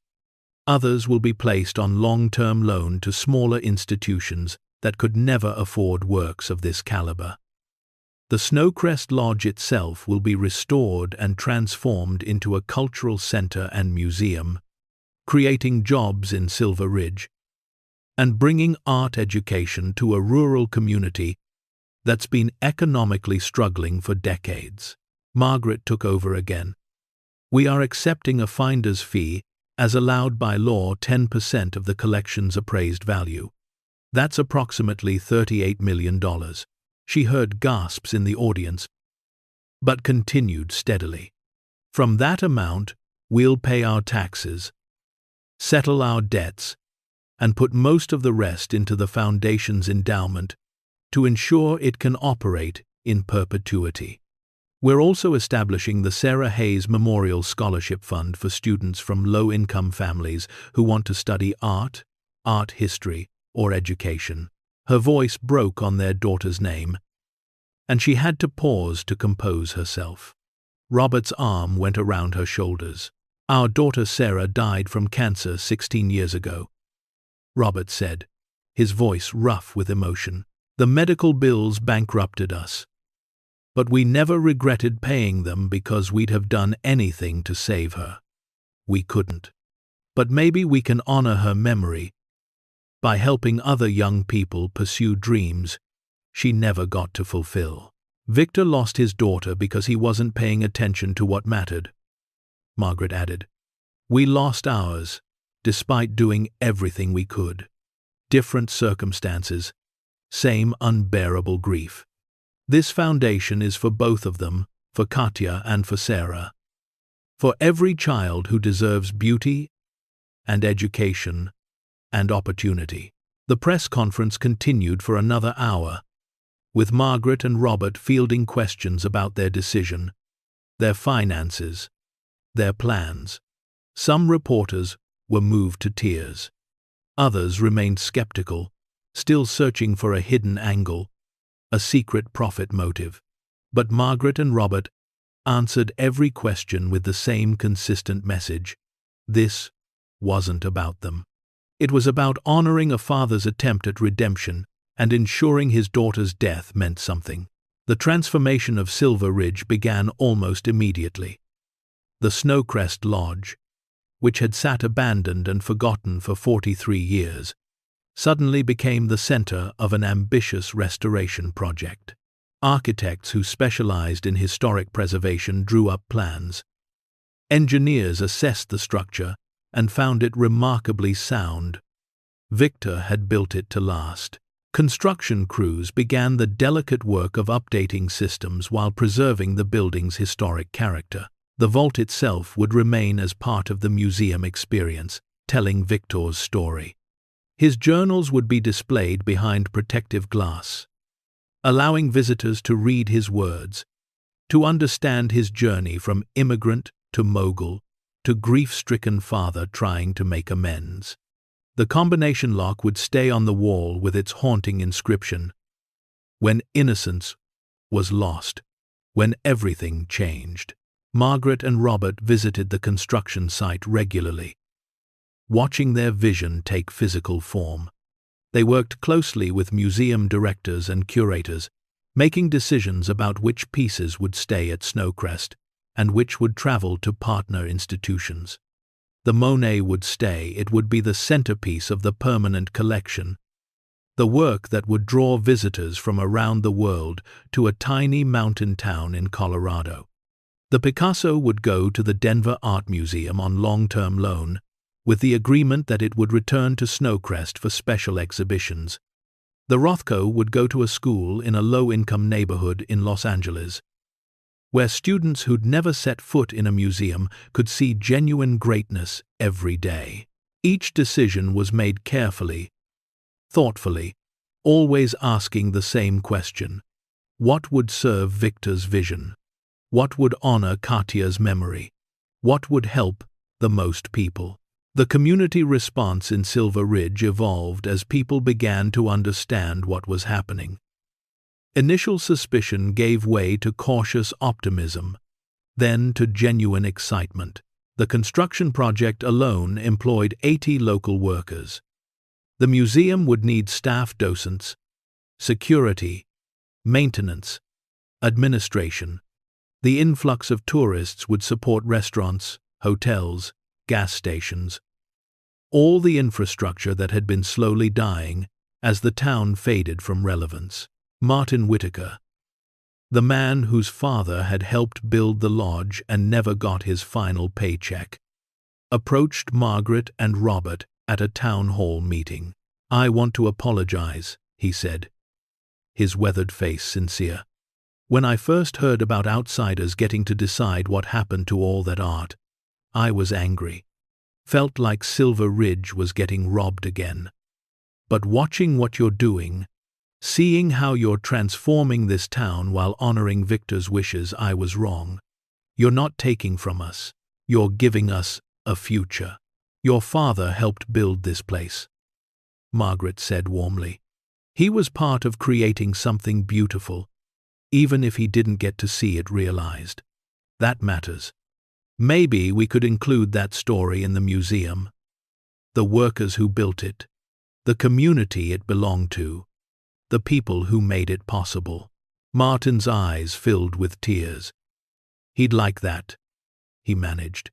"He'd really like that." The lodge opened to the public 2 years after Margaret and Robert had broken through its doors to escape a storm. The grand opening was scheduled for January 9th, the anniversary of Katya's death. The date that had been the vault combination. The day when everything changed. Over 5,000 people attended. Far too many for the lodge to accommodate. Overflow crowds watched on screens set up across the grounds, bundled in winter coats, under a clear blue sky. The contrast to the day Margaret and Robert had first arrived, the blizzard, the impossible cold, the desperate fight for survival, couldn't have been more stark. Dr. Helen Crane, the art historian who'd first authenticated the collection, gave the opening speech. Viktor Petrov spent his life collecting beauty, she said, her voice carrying across the crowd through speakers. But he made a tragic mistake that countless people make. He confused ownership with appreciation, possession with love. He surrounded himself with masterpieces, but lost sight of the greatest masterpiece of all: his daughter, his family, his human connections. She paused, looking at the restored lodge gleaming in the winter sun. But Viktor tried to make it right. He sealed away his collection with hope that worthy people would find it and share it with the world. And because of two remarkable individuals, Margaret and Robert Hayes, that hope has been fulfilled. Margaret was invited to cut the ribbon. As she held the oversized scissors, she looked at the crowd, families with children, elderly couples, students from schools across Colorado who'd received scholarships to attend, Silver Ridge residents who'd watched their town transform. She thought about how far she and Robert had come from that desperate night in the storm, how their choice to do the right thing had rippled outward in ways they never could have imagined. "This isn't our achievement," she said into the microphone, her voice steady and clear. "This is what happens when people choose principle over profit, when they listen to conscience over convenience. Viktor Petrov started this journey. My husband and I just helped finish it." The scissors cut through the ribbon, and the crowd erupted in applause. Children ran inside, eager to see the paintings they'd heard so much about. Parents followed, cameras ready. Teachers led student groups, already planning lessons around what they were seeing. Margaret and Robert stood back, letting the crowd flow past them, watching people enter the lodge that had saved their lives and revealed its secrets to them. "Sarah would have loved this," Robert said quietly. "She would have insisted on seeing every single painting." Margaret agreed. "And she would have made us read every placard out loud. And she would have been proud of us." "I think she is," Margaret said. "Wherever she is, I think she's proud." The impact of the Snowcrest Cultural Center, as it was officially named, exceeded even the most optimistic projections. In its first year, over 400,000 visitors came to Silver Ridge, a town that had previously seen maybe 3,000 tourists annually. Hotels that had been closed for years reopened. New restaurants launched. A bookstore opened, then a coffee shop, then a small theater company. The economic transformation was dramatic, but the cultural impact was deeper. School groups from across the country made pilgrimages to Snowcrest, many on scholarships provided by the foundation. Children from inner-city neighborhoods who'd never left their zip codes found themselves standing in front of a genuine Monet, seeing with their own eyes the interplay of light and water and color that photographs could never capture. The Sarah Hayes Memorial Scholarship Fund grew beyond anything Margaret and Robert had imagined. In 5 years, it put over 300 students through college. Many of them first-generation college students from families who could never have afforded tuition. They studied art, education, museum curation, conservation fields that had seemed impossibly distant, now suddenly accessible. One scholarship recipient, a young woman named Emma Rodriguez from a small town in New Mexico, became a curator at the Denver Art Museum. She returned to Snowcrest regularly, often bringing groups of students, and she never failed to stop and thank Margaret and Robert.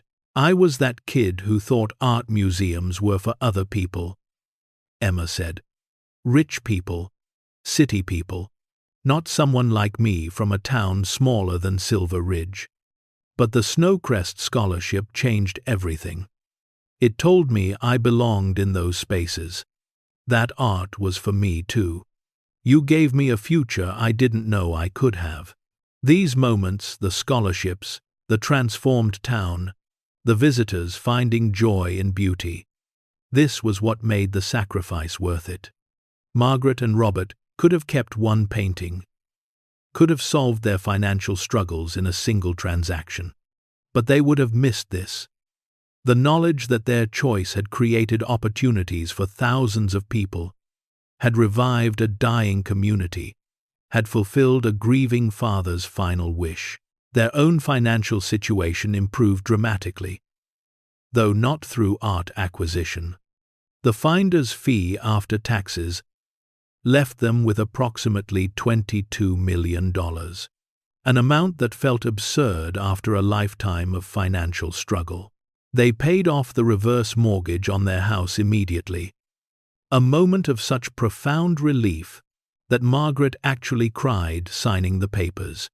They bought a reliable car to replace the Subaru that had died in the storm. They set up trust funds for their nieces and nephews, but most of the money went into the foundation endowment and into causes they believed in: cancer research, in Sarah's name, education initiatives, disaster relief, small donations to dozens of causes that mattered to them. They continued living in their modest Boulder home, continued shopping at the same grocery store, continued being the same people they'd always been, just without the crushing fear of financial catastrophe that had shadowed their later years. "Money doesn't change you," Robert observed one evening, sitting on their porch watching the sunset. "It just amplifies who you already are. If you were generous, you become more generous. If you were selfish, you become more selfish. We're the same people we've always been." "We're lighter, though," Margaret said. "Not having to worry about every dollar, not wondering if we'll lose the house. That weight is gone. We can breathe now." "We can do more than breathe," Robert said. "We can live, really live." For the first time in years, they traveled not extravagantly, but meaningfully. They visited art museums they'd only read about, stood in front of works by the same artists whose pieces they'd found in Victor's vault. They took their nieces and nephews on trips, creating memories, being present in ways that Victor had failed to be with Katya. Every choice they made was informed by what they'd learned: that presence matters more than presence, that time is the only resource you can never get back, that people always matter more than things. On the 5th anniversary of their discovery, Snowcrest held a special celebration. Victor Petrov's story had been featured in documentaries, books, countless articles. He'd become a symbol of redemption, of a man who'd failed but tried to make it right, whose final act of hope had transformed countless lives. But the real story, most people agreed, was about Margaret and Robert Hayes, about two ordinary people who'd made an extraordinary choice, about integrity surviving temptation, about keeping promises to dead daughters and honoring the wishes of dead strangers. The celebration featured a new permanent exhibit, The Finders: How Two Teachers Changed Everything.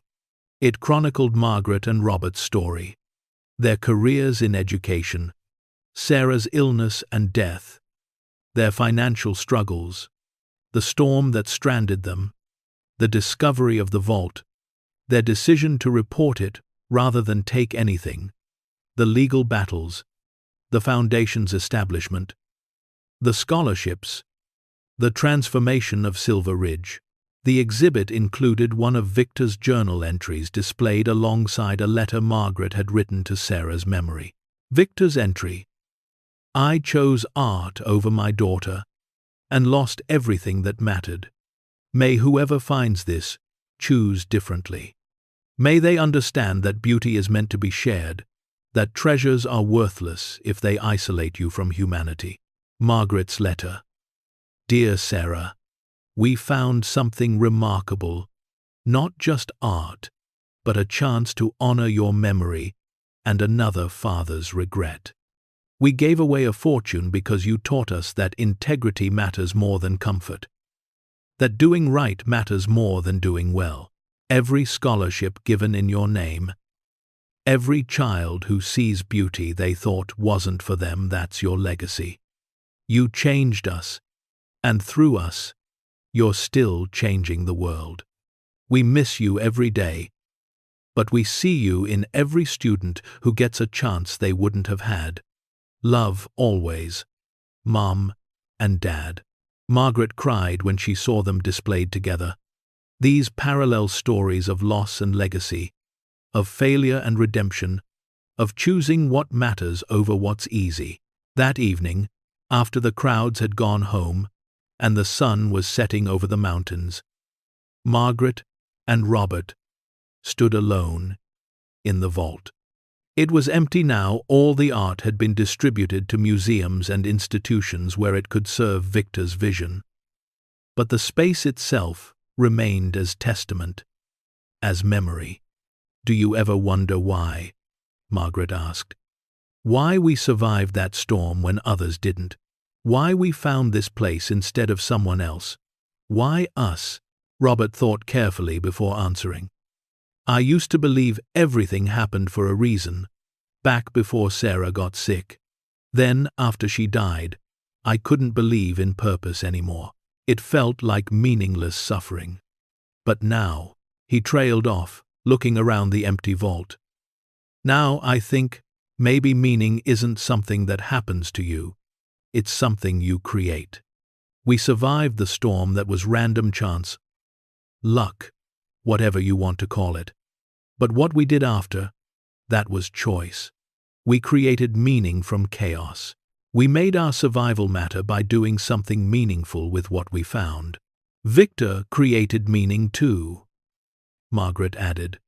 Not through his success or his collection, but through what he chose to do with his failure. He turned his greatest regret into a gift for the world. And Sarah, Robert said softly. She created meaning even in dying. She made us promise to stay good people, to not let grief destroy who we were. And we kept that promise. They stood in silence for a while, these two elderly people in an empty vault, holding hands as they'd held hands through 47 years of marriage now, through joy and grief and survival and discovery. I'm glad it was us, Margaret finally said. I'm glad we're the ones who found this. Not because we got money or recognition, but because I think we understood. We knew what it meant to lose a child. We knew what it meant to feel like we'd failed.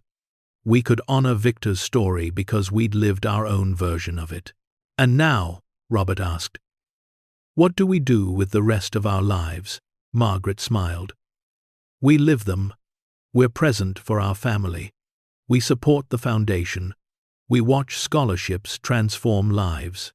We visit this place and remember that one storm, one terrible night, led to something beautiful.